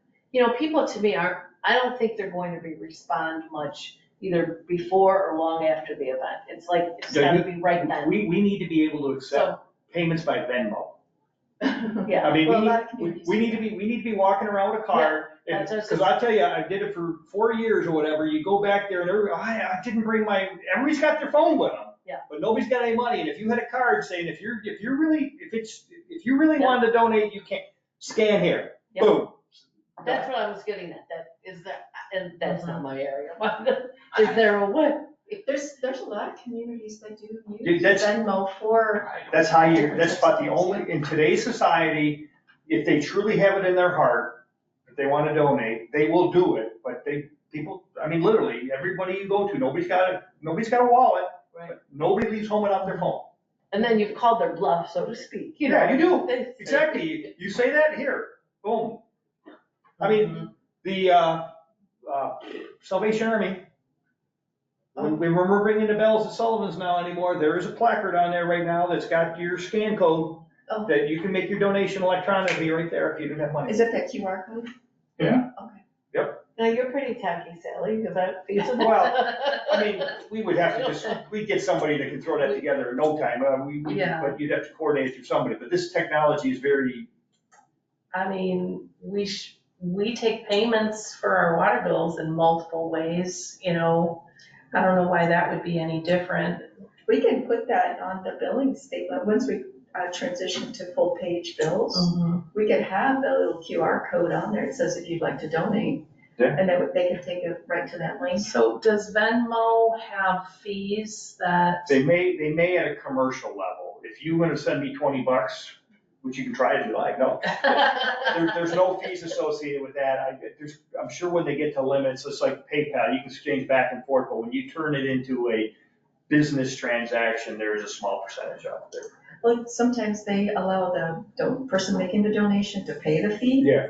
Or they don't, because Yeah, I've done that and too, to where me, you if can you- click the box and pay the fee, or. Yeah, and if you could get money on the spot and we had to, give up 2% or 3% of it or whatever, it's Yeah. well worth it or whatever to, in that case. Yeah, you wouldn't want to hit them for their $5 donation, charge them another 50 cents on top of it. But no, I mean, if that were a feasible way, I said it a couple years ago, so many people, and they may be just trying to make you walk down the street because they didn't want to give it, but other cases, they truly just don't carry cash. Now, a few years ago, I was drifting away from cash, but I've come back to it again because everybody and their brother wants to charge me 3 or 4%, and I said, no, I'm going back to cash. But there was a period of time I didn't carry much cash, or if I did, it was $20 bills, I'll give you 5 or I'll give you 10, but I really don't want to give you 20. We could all put, on Facebook, for my birthday this year, I wanted, you may donate. I don't know if it goes to 10,000, but. But,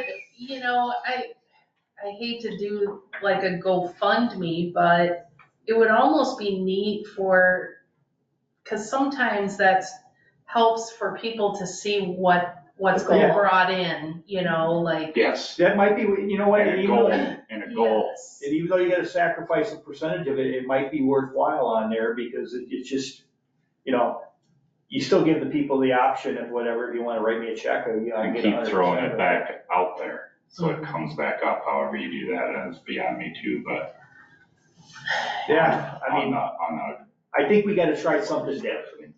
Yeah. Maybe we should talk to our friends in our Your- other communities. Right, exactly. And find out if they're doing any of these. Yeah, and- have they tried any of them and which one did they like best if they do it? But yeah, I would strongly encourage that and, because we gotta do something. And, and if we lose 3% on the top, I mean, we'll put it this way, if we brought in 5,000 and we gave up 3%. Right. Versus the Right. 1,000 we got, we're still way ahead of the game. Yeah. Well, I think the upcoming year, 2024, isn't it our 170th anniversary as a village? Because it's 1854. Is that some Quinn blah, blah, blah, blah centennial? I don't know if the 170 quite gets people stimulated, the 150 might have, the 200. Maybe 175? 175 probably better than 174. Are we selling, something for $1.70 all year, like water rates, $1.70 for our 170. Yeah, we probably do need somebody with a marketing mind on our. No, don't put that in the record. It's not. It's recorded. That's the problem with these meetings, That's is right. you gotta be careful what you say, it's on recording somewhere. But is it no longer required to be posted since it's an open meeting now, right? Do we still, I know I have been, but we don't have to post. I don't this. think so. Only before when we were strictly remote, did I have to have them posted. Right, but why wouldn't? I don't know, I mean, I've been doing it, but we, really not statutorily required to, I don't think, but. Okay. are You know we what, if done with somebody's that got that much time, they wanna go listen to our meetings, they should volunteer. There We'll was, put them head of the 4th of July committee. there were 4 little kids that came in here last week, they were so funny, probably 10, 11 years old. They wanted to talk to the police officer, I said, well, come on, it was really hot. They came in, I lined up 4 chairs, he goes, I wanna go to court. I said, court? I said, so this is the board meeting, he goes, oh, yeah, I've seen that on YouTube. So they've watched our meetings on YouTube, and I thought that was funny. Would the meetings be available through YouTube?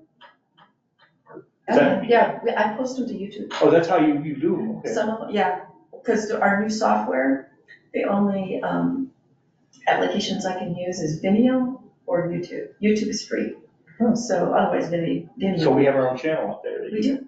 I never knew that. Oh, like it. You learn something new every day. Yeah, I didn't know that either. Okay, moving on. The food trucks.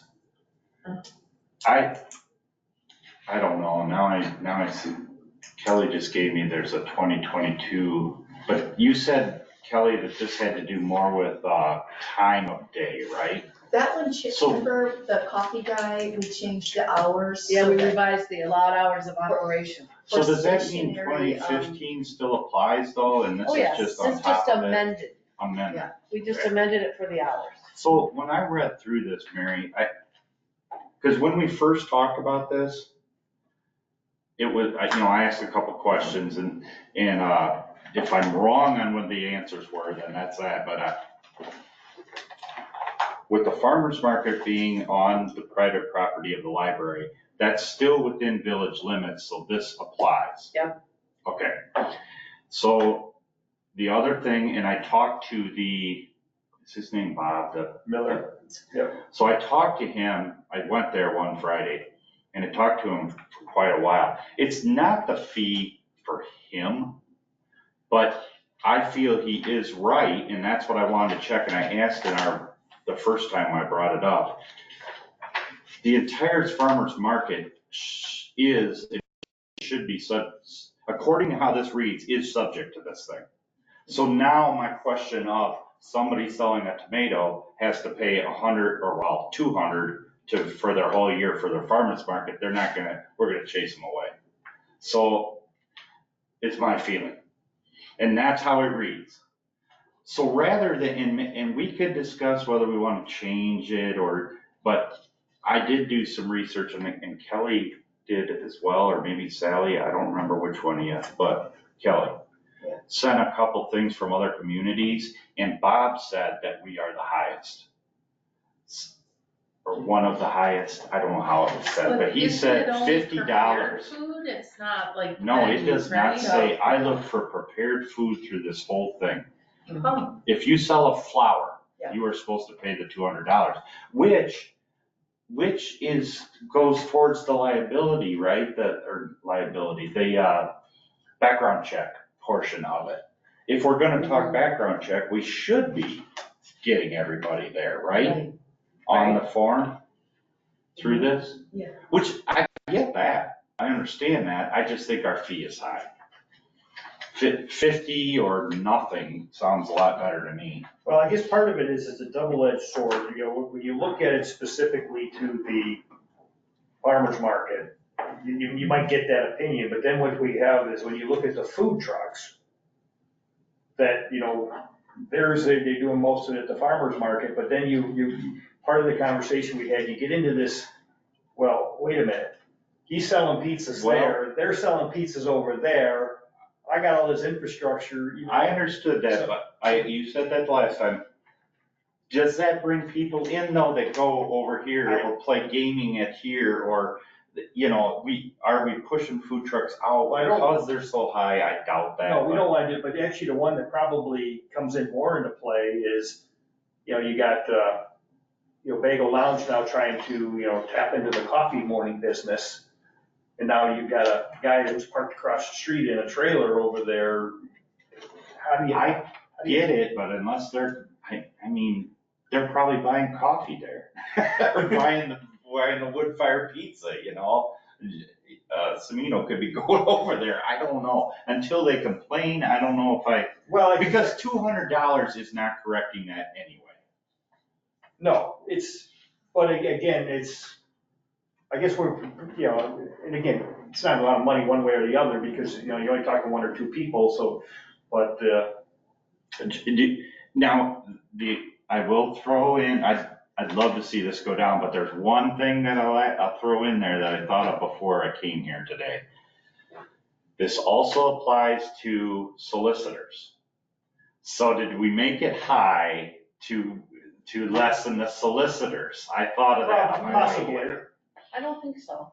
I'd have to go back and look at my notes, but, there's a certain amount of police time that has to be. I get it. Has to be expended in order to do these kinds of things. And at what point do you say, all right, we're just gonna do everything and we're not charging anybody anything? Well, Then- okay, so we charge, I don't know. Do we separate? Now you're talking a lot more work though for you, Mary.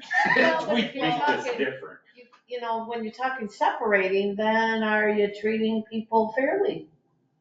What's your, who are you gonna separate? Well, I don't know. I don't Let's- feel like somebody selling a tomato has to pay $200 to sit there doing it. We're gonna chase that away. Well, the other thing is if you really want to bring in, we're not consistent because, these guys that come in and sell their corn every year. Oh, we haven't been using it, So, absolutely. yeah, they're not paying anything. Not by anybody's fault. I'm No, making no, that on record. But I think if the library is going to have that function where they have all these groups coming in, they should collect all the information that we need and give it Sure, to us, we can not say that. us collecting. Yeah, put it this way, yeah, if you as a library if you can help us reduce our administrative burden, then we can pass on the. That same- should be it's their land, it's their event, they should be handling all of that collection, not us. But they can't do the background. They can't do that. No, but could But you they could submit all of the paperwork to the paperwork village? to us. How about just hypothetically for conversation, if they had a fee or, an annual fee for the farmer's market paid by the host, and it'd be as long as they met all the criteria, then, we wouldn't have to go through item by item by item by item by item for every single person, but they would So be, say that, yeah. let's say, hey, you know what? You figure it out amongst your vendors, but it's gonna be $500 a year for everybody that's doing your vendors, and, you figure out how to allocate it up, but you gotta give me all the information that we can do our thing or whatever. Or the other thing is, hey, you know what? This is what it is, the first time through, and if, it's the same people, then maybe your renewal is at a little lower rate because you have to reinvent the wheel or, That's. yeah, fundamentally, I would just love to say, hey, I'd love them to show up, I'd like to be there, but on the other hand if we don't have some checks boxes and we do have an outbreak of an illness or something that's sold. Oh, no, I get all that. I'm not arguing any of this thing. I looked at the application. I was good with all of it. And he was too, but Bob, I'm talking again. But he read this thing and he said, I'm just saying, all these people should have it, and I know they're not gonna wanna pay that money. I can't believe Rockford City Market. Well, the city market is expensive Okay, for vendors. well, I thought. But Rockford's, did you send me that or did my wife look one up? This is why we should just, again, table this and. Well, no, but we maybe need, Mary the do discussion, some the research. discussion is good to set the direction of what we're. Right, Right, we because, want me to look because for there was another thing where Rockford's is $50, I'm trying to. Yeah, I was gonna say, that's what some. That's what, yeah, and that's what Bob Is that told me for too. 1 year is $50? Well, Or per event. But it's not for the city market, that's No. totally different, because they know they got a cash cow, right? I know there's an annual fee, and then there's an event fee. Because I know like with the Lions Club, we're not doing as many deals, events that we used to. We used to buy we used to get an annual health, Rockford or Winnebago County health certificate, but we're not doing it anymore. So now it's at a fee for an event. So before we could have served the first pork chop here, we were waiting for the health department to show up and do their inspection, and we had to They call me. pay a fee for that. And I think, so part of that Well, thing. they're doing all that through the county, they have it, that's part of our application. Now, here, you had sent me Freeport's, Oh, Freeport's, it that's. says $50, and it says licensing period, and you fill it in on their application. So is it $50 if they put licensing period 1 year? I don't know how this goes after that, but it looks to me like it's $50 done for them. But you were talking about. That's not Rockford, that's But you were Freeport. talking about somebody that might be selling flowers versus somebody selling food. Do we have the same requirements for the flowers? Yes, Yeah. the way this reads to me, yes. So no matter what they're selling, even if it's not for human consumption. Yeah. You still gotta do the fingerprints and all that stuff? Yeah. because The people are solicitor that got up in the board meeting, the girl selling books, all the same thing. Yeah. Which is good. But So what is again, the again, unless they come to you, you're not getting it done either. And I'm not saying the police should be going up and shaking down the farmer's market either. No, but I just don't know what you do. Like you said, do you say something to the library or to the whole, as a whole, you guys hash it out amongst you and then come? I'm not sure if, did it apply to nonprofits too? Yes, Yes. Yes. Mhm. We added it, Okay, because the whole idea was, who's Liability. out there doing this Yes. stuff? right, right, What Totally if get that. somebody's, a sex offender, right. and they're selling flowers, but they're a sex offender, and we got issues? Totally get it. Okay. And I don't think Bob said, I don't think anybody'd have trouble filling out the application and doing all that. It's the fee. How much do these people make from this event? Do we have any idea in a season? well, I don't. they are probably the exception to most of them. They're racking in some pretty good money and, they You turn mean on. the pizza? Yeah, no, I'm talking the average person, are they making $1,000 and we're asking them for whatever? Without asking, I don't know. Well, put it this way, like I said, they started out as a hobby, they went from their first trailer to now they show up to these things, they show up with 2 trucks and 3 trailers and tents and they turned it into a pretty nice business, so I think they're probably not complaining too much about the $200, it's probably become principle, well, wait a minute, this ordinance says everybody, where do you draw the line and, and So the Oh, 200 Sycamore, is that's what you said. theoretically for Oh, doing the wow. background check and, Right, and any administrative work. Well, Got yeah, it. there's the background check, and I think we previously provided lanyards for those that do door to door. And so that was part of the cost, because we would have photos and have these lanyards made. so that when they go to the door, they can show that they've been through They have a they've had. Yeah. permit. If we have the theoretical, you know, little old lady growing tomatoes or whatever and bringing them to the Winnebago Farmers Market, could her, and this is just a made up person, could her background check be extended, you know, forever as a lifelong resident of the village? I don't think so. Not from my point of view.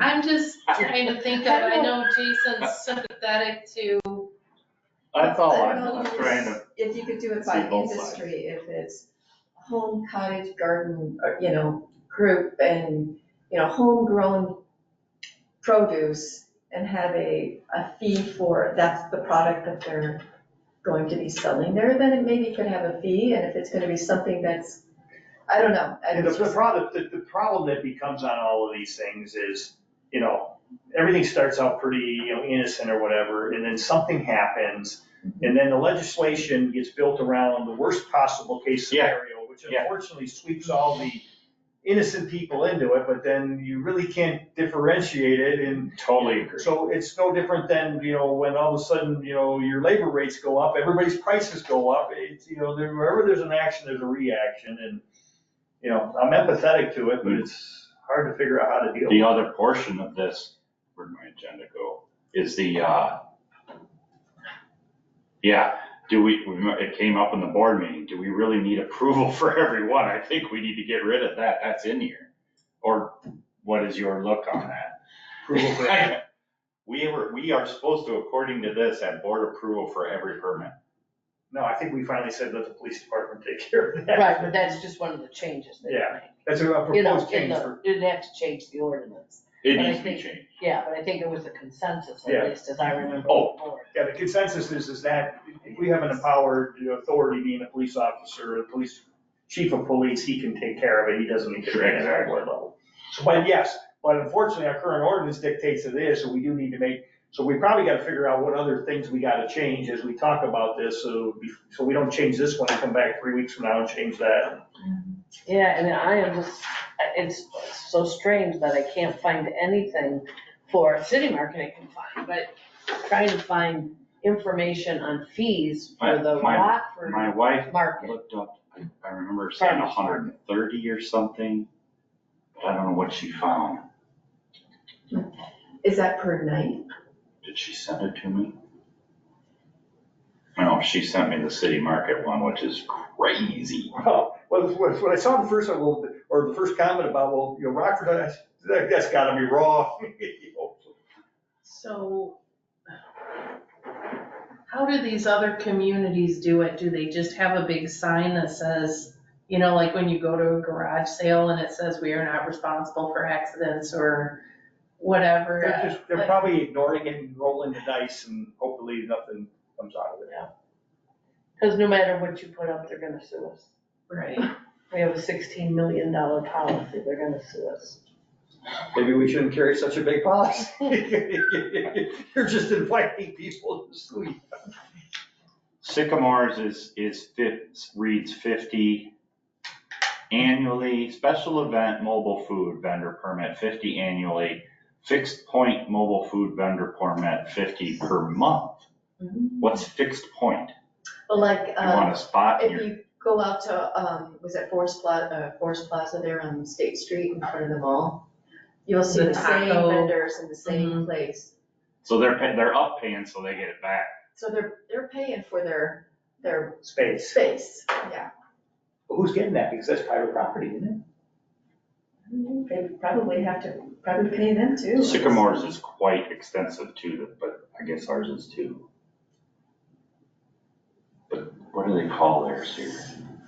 This is specific to mobile food vendors. I guess that's food truck. it? Anyway, we gotta talk about it or figure it out. I don't know what to do. Again, they're supposed to come here, so you're skipping the ones that Sometimes don't. they do, sometimes they don't. Exactly. We had the one Which- girl who did, and then we had one guy, it was a week or so ago, who didn't.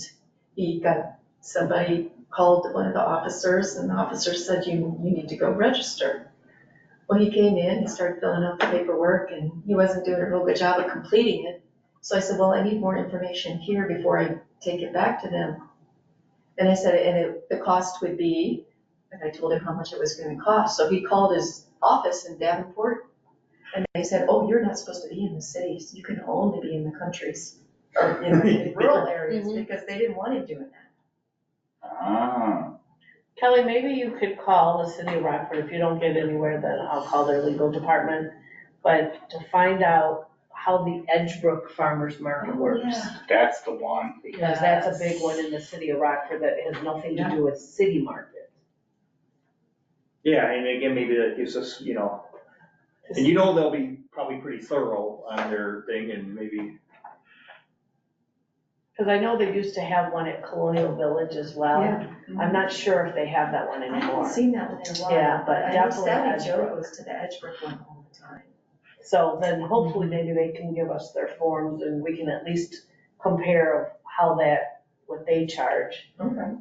I can't believe that the city of Rockford would charge less than us for a whole season of city market. So if somebody were to come in and they get all the things in line for this year, what do we do next year? To repeat everything all over again? That's what Yeah, she's saying, yeah, for liability. Because we don't know what they've done in the meantime. Yeah. Just like the people for the statement of principles. Now, we don't make them get fingerprinted each year, like for the liquor.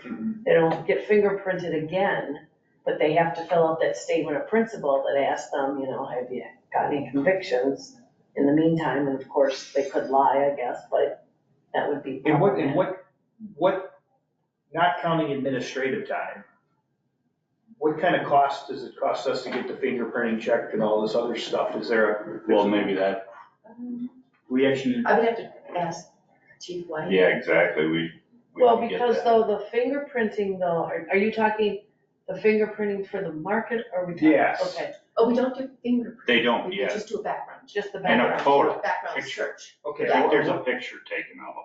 Well, we did this time, yes. Yeah, I guess I would just. That's hard. I guess two pieces of information that would be beneficial is what are our actual cash outlays and how much time are they spending on any applicant?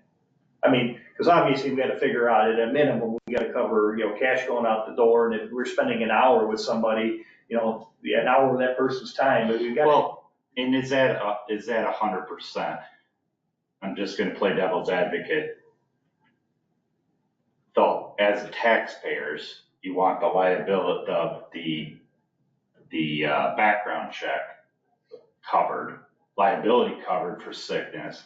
So a little bit should that be 100%? So if, say the police take a such and such number, a dollar value of $100, do these people have to fit that whole bill, or does the taxpayer, Well, should but- that rely somewhat on not us? Well, and again, this is where it gets a little tricky because how is the average taxpayer benefiting by that guy selling his wares at the, I mean, it goes back to what we were talking about with the village park and if you, how do you know, hey, wait a minute, why are my tax dollars going for that? Where am I reaping it? Now, granted, there is a fair argument that any of that stuff that's positive is benefiting the community to some degree. So yeah, this may not be a dollar for dollar, but at least we would know, you know, maybe we don't look to get the recovery of administrative time, but at least we get the cash outlay or something. Right. That's all I'm, Yeah, but and again, it's just trying to figure out, time is usually the more expense piece of it, but you know. Yeah.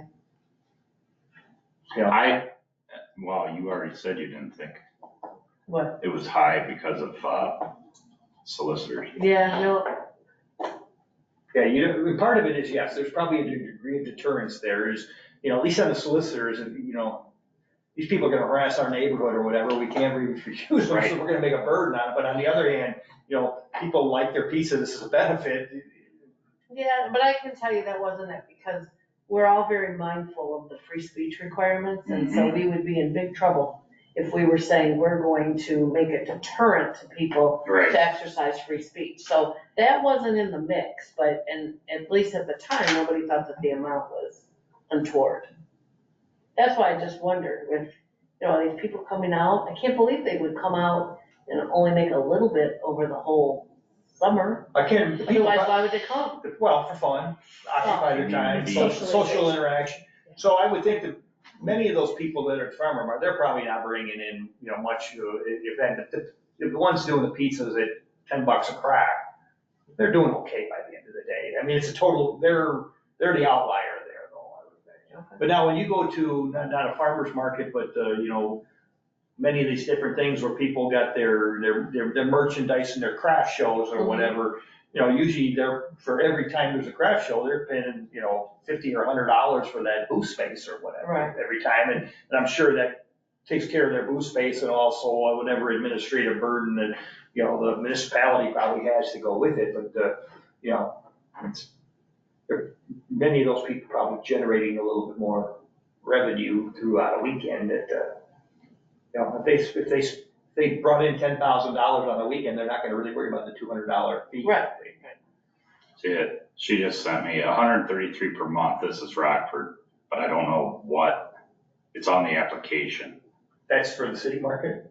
No, No, some other farmer's market. okay, what did she send now?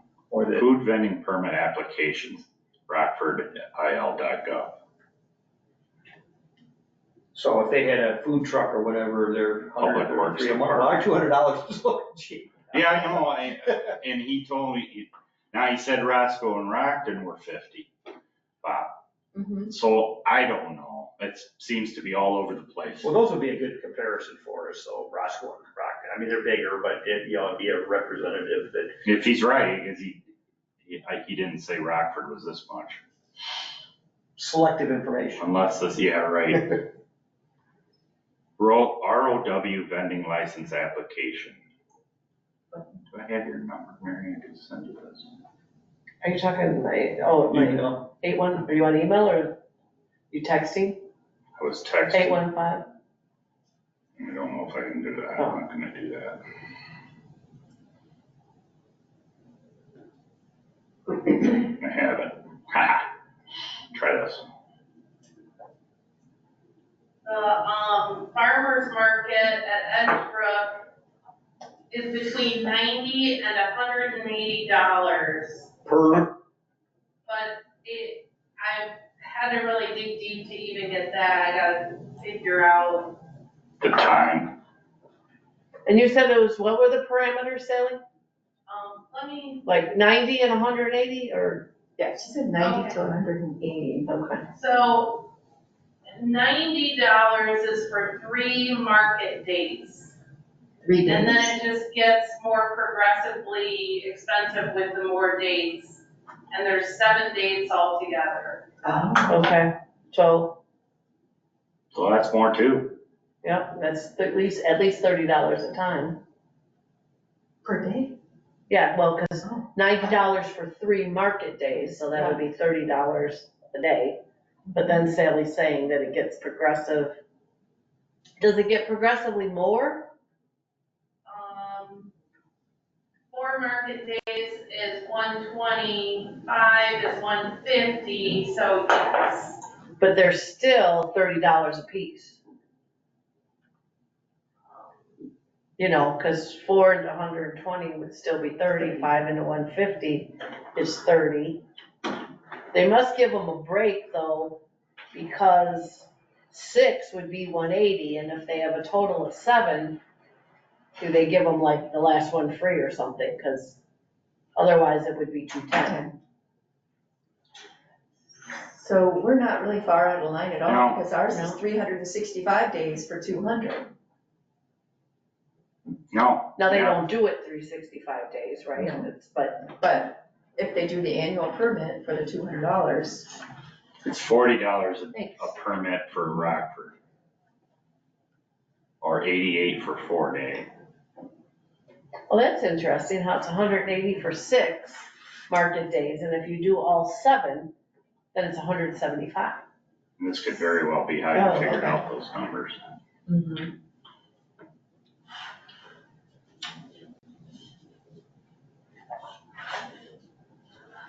Did you get that, Mary? I'm sorry? Did you get that text? Oh, sorry, I was reading. It's all right, I just wondering if it went.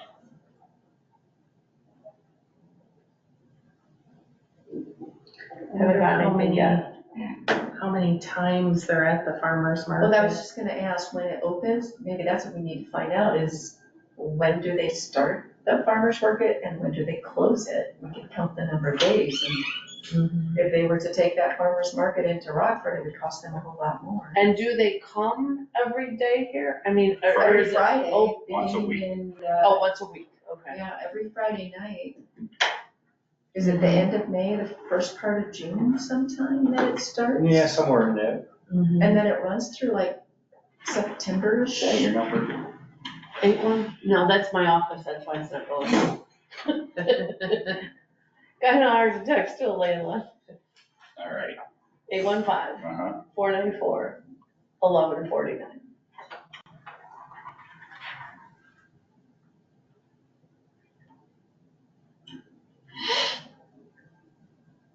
Anyway, we can talk about it, look more into it, I guess.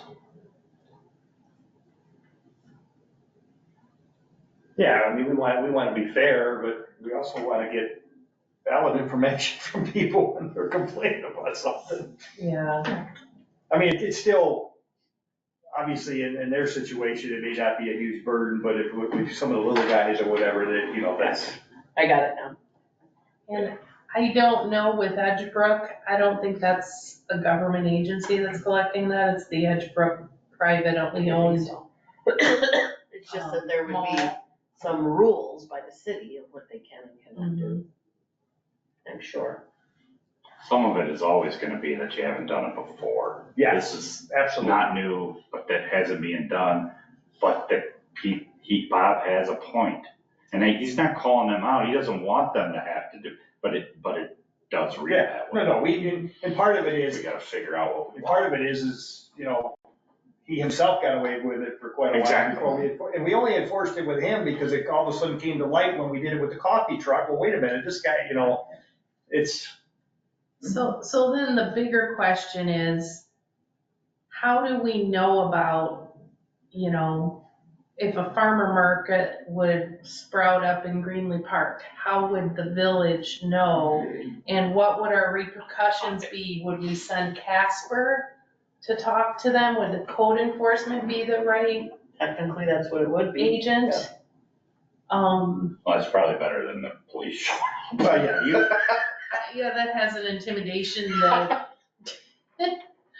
I mean, sometimes, you know, if it were detected, you know, something going on right now, we would have no choice to send a police officer because there'd be no way that, oh, Casper, you gotta get up here, you know, like, so, yes, I would think, you know, you'd like to try to deal with it with the least controversial approach first, which is code enforcement, and escalate it for that to be. I think there's something in our UDO that even talks about putting up tents. Isn't there? Did you read that? And I honestly don't remember. And I know that sometimes they have like little tents that they put, set up in there too, yeah. But that is on private property. Maybe that's the answer. Still, I think Probably still applies. it's still covered under the UDO, I believe. but I think if we're rewriting the thing, we should make the property owner responsible for some portion of it. Like, they Compliance. need to tell those people that they need to come to the village and, Yes. It may read like that now. I don't think know. it does. No, I don't think so. I can't remember. I didn't read it today.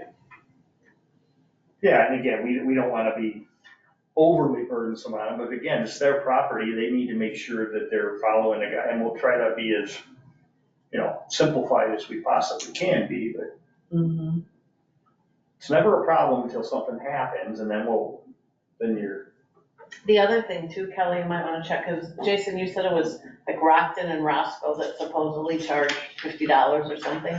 Maybe to talk to them to find out what their process is, because their process may be nothing. yeah. I'm not saying it is or isn't, but you know, if they're not doing anything, they're And just it's like, easy oh, to charge less. yeah, then we're not gonna charge you anything because Yeah, because we're just We're not charging doing you a fee anything. because we thought it was an opportunity to do it, but we're not doing any of the behind the scenes work that we should. Because they're flocking. They have all kinds of them at Westlake. But that golf course owner's doing that, a lot of it, now. So Yeah. it's private and, you know. he's probably And not again, doing that. he's probably since it's unincorporated, they're operating more under the guidelines of the homeowners association and forcing him to whatever requirements he's gotta be. And again, it's a little bit, well, similar, because again, you're certainly, the residents are the ones, hopefully flocking to them, so it's kind of a win-win, but still, you gotta follow the rules. And when these homeowners associations, because I mean, that's not that new. When these homeowners associations were created, there were no farmers markets, not like they have now. And the chances of the homeowners association amending the Right, bylaws is not very great. right. Well, the other thing about it is he's got a physical business, and then basically to supplement that business, they're, bringing in a variety of different food trucks or whatever, but, so, yeah, I don't even know whether Westlake's putting any burden on him I have no idea. I know, I checked on it because there's quite a few that go there, I've heard, and I wondered why, and it's not so much, I think they do have their own day. Oh, but yeah. It's mostly the golf course. The golf course, well, the other thing is like when they had the garage sale days, they had a whole bunch of, Yeah. food truck station there or whatever. They did. They must And go then out and there- try to bring them in, because we don't get that many, I don't think Well, this the is coffee- why. The coffee truck guy goes out there too. And he said he had to have all of his because the county health department requires that he has a certification for each location that he goes to. So he had to have certification for Westlake. Yeah, and I think, it's like a big neighborhood, so, I guess when the village is a village, but the village consists of many neighborhoods, and Westlake is kind of, a big neighborhood. So if he's sitting there strategically parked down by their clubhouse where they're at, 90% of the population that's leaving on their way to work has to go buy that coffee, so it's convenient. Well, just like, where does he park here when he's here? In front of, like in The old fitness Super and Valley. Okay, again, he wants to strategically be located, Right on you the, probably prefer to be on the opposite side of the street since everybody's going the other direction, but it's not that busy of a town that you can't make a left-hand turn and then cross traffic. He's taking advantage of Tony's drive coming in and then exiting Yeah, at First National, so. smart man, that's conveniently located, so. And his coffee is pretty good. I can write it. the next thing on there is an accident, that's not supposed to be their grand marshal appointment. Was that, I'm sorry. Sorry, Oh, that was from last month, that was. yes. I thought we were just really ahead of the game for next year. Sure you were, right, Jason? And then, so on to new business, Steve, I have one, just because it came up after we did this. Kelly, there's a business over here, what's it called, Kelly? That's teas. So she called and fire truck toy out there, the jungle gym, it's a The climbing thing. the climbing thing, it's steel bars, okay? Some kids were jumping up on it was broke. Bolts fell out, maybe something, it looked like it was bowing. Jimmy came and fixed it. So I did go over there, you guys probably see me, I was hanging on the thing just to see. I was climbing on this thing. It is way fixed, but this is, again, we had a study done and we're working on trying to get new equipment. What do we do? Like she complained of this, it's now fixed. Do we leave it there? I just wanted to bring it up in here. Do we So- get it gone? Well, let me back up. I thought you said there's a business. Well, the lady She's the that one. operates the business has a direct view of the park. Oh, okay, so And this she is was something in the park. I was Yeah. thinking this I'm was sorry. something at the business, and I No. thought, why are we doing She that? saw the kids jumping up and down on the bars. Okay. And she saw the bolt popped out, and she was concerned that they would break that bar, and somebody would really get hurt. I Gotcha. pulled on every bar I could and I don't, But again, but again, what do we do? we became aware of it and we fixed it, so. Yes, I mean, so is it done? Yeah. I think it's a done right? deal. Yeah. I I don't guess the know. only thing, if you were going to take it to the next level, would be to have it examined by Well, somebody and that's who what, would be able to really tell you, yeah, this is fixed. Yeah, but I mean, then I think about it, if a bolt came out and the bolt was replaced. Well, if we go back to the study Well, I that know was that. done, it's not the correct, maybe it's not the exact correct bolt or something. I don't know if that particular piece would, I know, because right? it looks pretty old. We know we know we have a report that we have some deficient equipment. Okay, I mean, we know that, and we. But- uh, it's fixed, I It's fixed. agree. Right, now, granted, if one of the pieces that are deficient eventually cause an injury and we didn't, we have a problem on our hands, That's why I wanted to bring it up. but, I didn't know how that works. and again, I think some of the time that, and I'm not gonna say the equipment's deficient, but when you got a guy coming in and it's not up to current code, they're gonna revise it's not up to current code, which, we got lots of vehicles on the road that are not up to I current. was thinking more of, and maybe that's not the correct person, but, like, do you bring the village engineer to just say structurally, this appears to be okay? And maybe I'm making more out of it, maybe, okay, you had a bolt, put the bolt back in, Well, end of story, I don't know. well, how he addressed it was, for that particular one, I believe, that was Blaine Kurt from Risk Management. And he said that the equipment cannot have the type of bolts that anybody could just bring any type of wrench You need to and have the undo. Because non-tamper. then they could set someone up for harm. Yes. Okay. And that was the thing he was concerned about with that one in particular, because, and I think there's a few bolts on the other equipment that have been replaced with non-manufactured pieces of equipment. So, Because the bolts can be removed and so if we stick to just that one, what's it take to just say, remove that one item? I don't Well, know. but Is it- again, would or you do we do that or not? I wouldn't, I mean, if, now, it might be of interest to know why did the bolt come out of there, because was it somebody kid monkeying around with it and loosen it or whatever, but, I mean, if you had a bolt come out of a piece of equipment you own and you replaced it with the correct bolt, so, Totally agree. yeah, so I guess. And we are working on trying to, it's going to get, hopefully, we get something figured out to have a whole. But again, like you revamp, said but- though, is, you're much bigger than most of the kids playing on there, so I guess you did a confirmation. So, well, did you put no, we put somebody like triple the weight of the kids playing on there, and we tested the durability of it and it held up fine.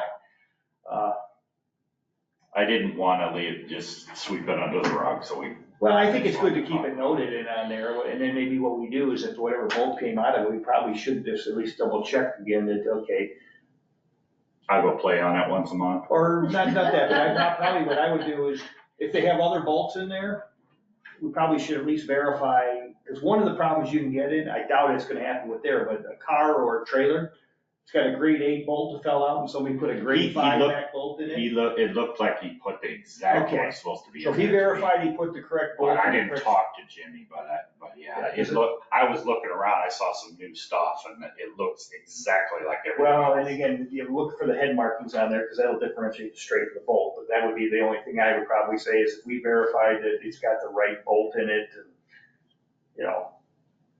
to me, that's, and probably the lady that, hey, thank you for calling it our attention, we fixed it. It's- Right. And then she probably was taking pictures of you out there doing your. I know, that's what I figured, who's this guy? Well, again, I guess the positive is she called the village has responded to it, she saw somebody out there dealing with it, at least she knows it didn't get neglected. Okay, items for regular board meeting, we didn't have any, so. Can I ask a question? Yes. I don't know if it'll fit in with this, but I really wanted to ask Mary, so I thought, well, maybe I'll just ask.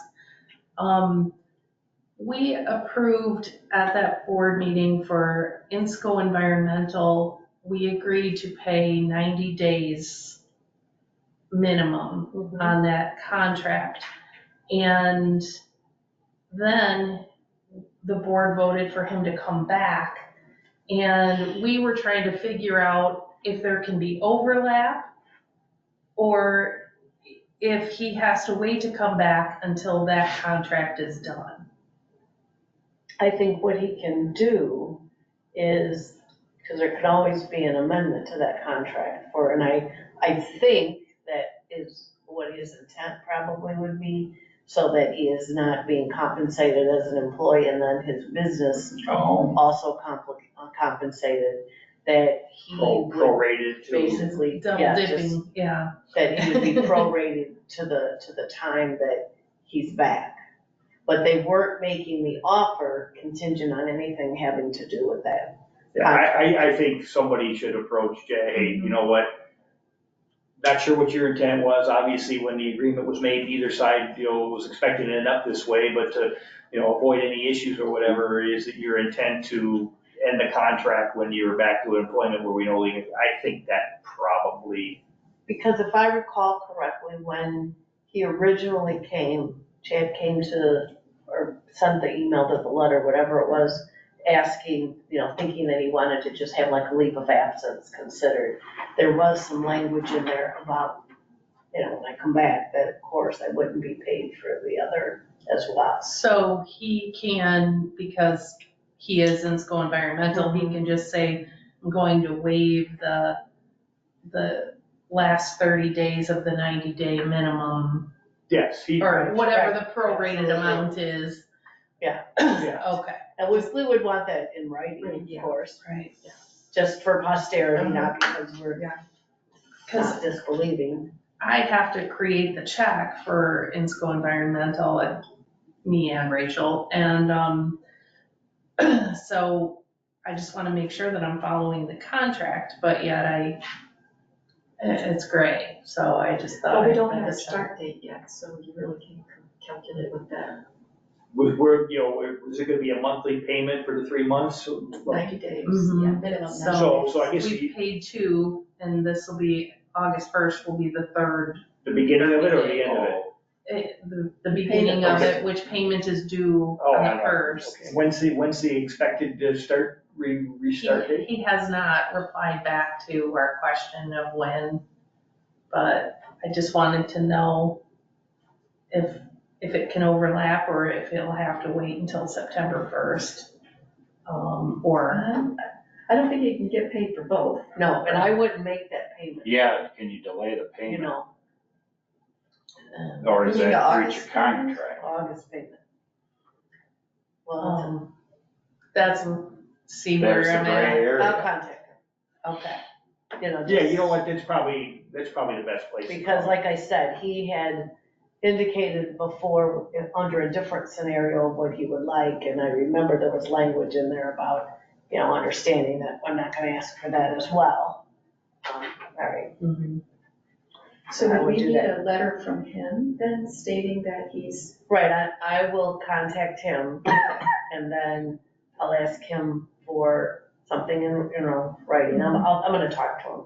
Okay. Try to call him, if I can't reach him, I'll do it, because obviously this has to happen like tomorrow. So then I will ask him, if we have that discussion, then I'll ask him for an email that says that. And if I can, I'll send him an email, and I'll get a hold of him one way or the other. Well, again, I guess you could even offer him and say, Chad, the contract, says we pay you on the first. If we end up prorating this thing off, are you content with just waiting till you come back? And then we know the exact number of days we've got it, and then we will issue your check immediately based on, that way that we're not Mhm. crediting and debiting or whatever. I suspect he will be agreeable to that.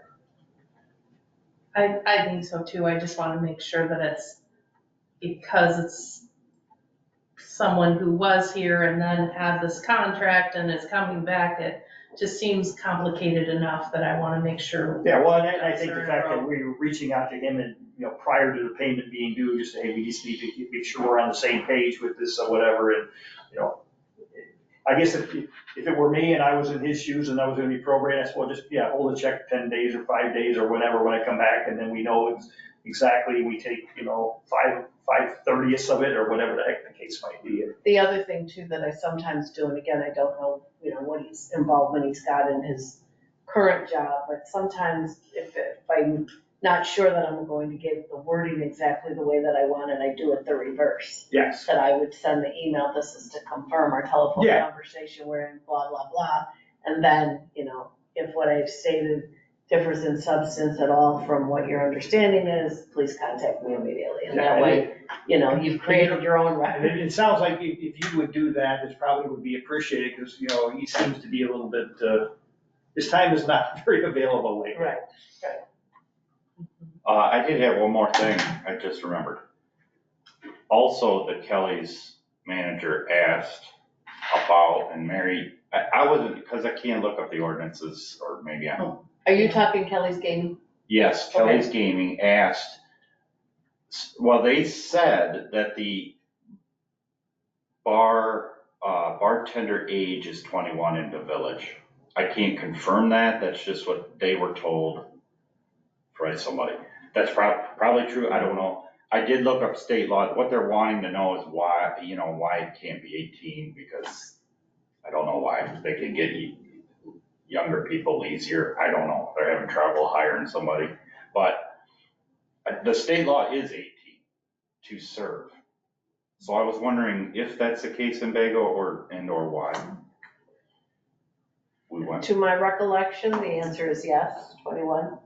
probably we just wanted that. Why, I just remember that when this was done in 1997, I think, when we created the village liquor ordinance in the beginning, of course, everything was all very, yeah, it was all very new. Yes. And they were being very, very careful. Okay, So I'm not saying that that tone has changed, I'm just saying that I guess they were very careful for that. And the question will be, can it be changed? Do we want to? I have no idea. They just asked. I guess I wasn't even aware you could have a server of a lower age than a consumer. But No, you can confirm Yeah, that. that's- I, of course, read that, but the state law looked like, to me, you can.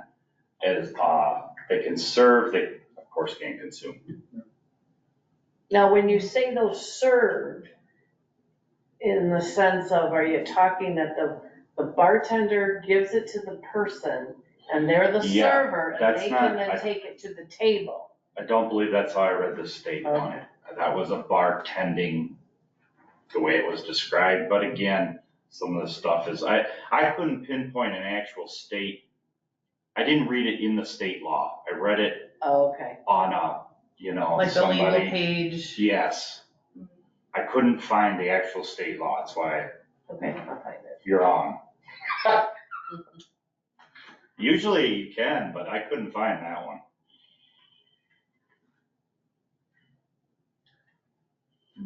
let's see what we do with this. I guess maybe I get it if they, you know, maybe 18 does want a job, I don't know, easier to find somebody. What is the minimum age to serve alcohol in the state of Illinois? Yeah, it says here, most states will allow you to serve. Most states will allow you to serve alcohol at 18. In Chicago, you gotta be 21. Yeah, in Chicago. it says in Illinois, you can serve alcohol at 18. But again, I want to make sure that that is bartending it versus taking it, Waiter, yeah, right. literally taking out of the tap and giving it to the person, as opposed to somebody 21 taking it from the tap and then handing it to somebody to Because, take to you the know, table. If you're 18 at the grocery store, you can't even scan it. Right. You know, So it seems crazy that Yeah. you can. Really? I guess I didn't Record even it. know No, that. they can't. I know the young. On this particular one, it's got the ages for all of the states, and it says Illinois as of 1/1/22, 18 beer, 18 wine, 18 spirits. I think that's how I read it. But is that, Yeah, is that bartender? Because that's what they would be. They only have the bar, they don't have but if the servers. old, or would they be the only employee? No, this is minimum age to serve, and they also give a column minimum age to bartend, and it's the same. Oh, I didn't go into details of why they wanted to know. But I figured, Okay. you can't even go in and have an NA beer without getting asked when you're a trustee. I didn't even gamble, I didn't want to gamble. In Maine, you only have to be 17. Really? Well, But it's it- 50/50 on 18 and 21 other than Maine. It is a good point, though, if they're the only person on the premises, that does seem complicated. Well, but there is a column in here that. They are an adult, aren't they? 18's still an adult. Yeah, but there's another column on here that manager or supervisor must be present, and there's checks all those boxes, but not in the state of Illinois, doesn't have that check there. Oh, So, some cases or whatever, you can be lower, but you have to have a manager on duty, so if I'm the manager and you're the server, you can serve, but I gotta be on the premises, and, so that there's a. Most times you would. A little place like that would be a. No, they are exception. effectively the manager, Yeah, or the supervisor at that point in time. I don't know. Maybe okay, You know, let's just at least do our diligence. people that were 18 when the people in this room were 18 probably would have been mature enough to do that, but 18-year-olds today, Speak for yourself. I'm mature with my age. I got all kinds of mischief when I was 18. and if that's true, I would like to know when that changed, because that seems crazy to me. It It seems just weird. does. Well, I said It the surprised me. policy date on Illinois is 22, so whether, I can't tell you, if it changed or whatever, but they're showing the most recent policy date on it. Well, at least I could give an answer if we find out. Yeah, no items for a regular board meeting, executive session is not necessary. So motion to adjourn? Well, before you do that, Hold on. let's try to guess when we can have. Oh, yeah. I always forget that part. My schedule is kind of tough to navigate, so, want to go, obviously By the end of August, I'm open, whatever. well, the September meeting will be the 11th, so, ideally, we're trying to get things done 2 weeks ahead of time. August. Police committee is the third. Isn't it usually the last, so the 30th is Well, there's an what extra week, there's 5 Wednesdays in the month, so would it be the 23rd, or is it gonna be the? No, she usually does last Wednesday, because I've messed that up. That would be the before. 30th, right? Yes. So anything but the 30th. And, 31, that's a I did Thursday. this today There's a thinking I would finance be out of meeting here by on the 5 o'clock. That 23rd. didn't happen. me too. 31st? Tentatively, let's schedule for the 31st, and we'll try again.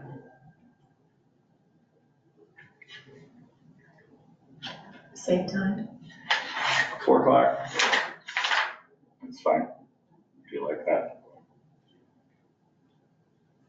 Who knows, by You good, August, Mary? by August, maybe we'll be back to, Bagel Lounge, and that'll be on different day, it won't matter. Okay, now, motion to adjourn. I will make that motion. I will second.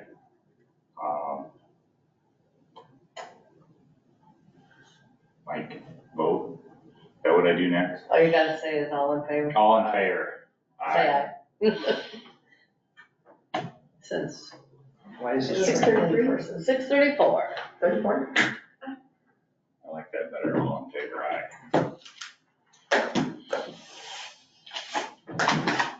Except if you're on money, vote on money, you have to do a roll call. Roll call.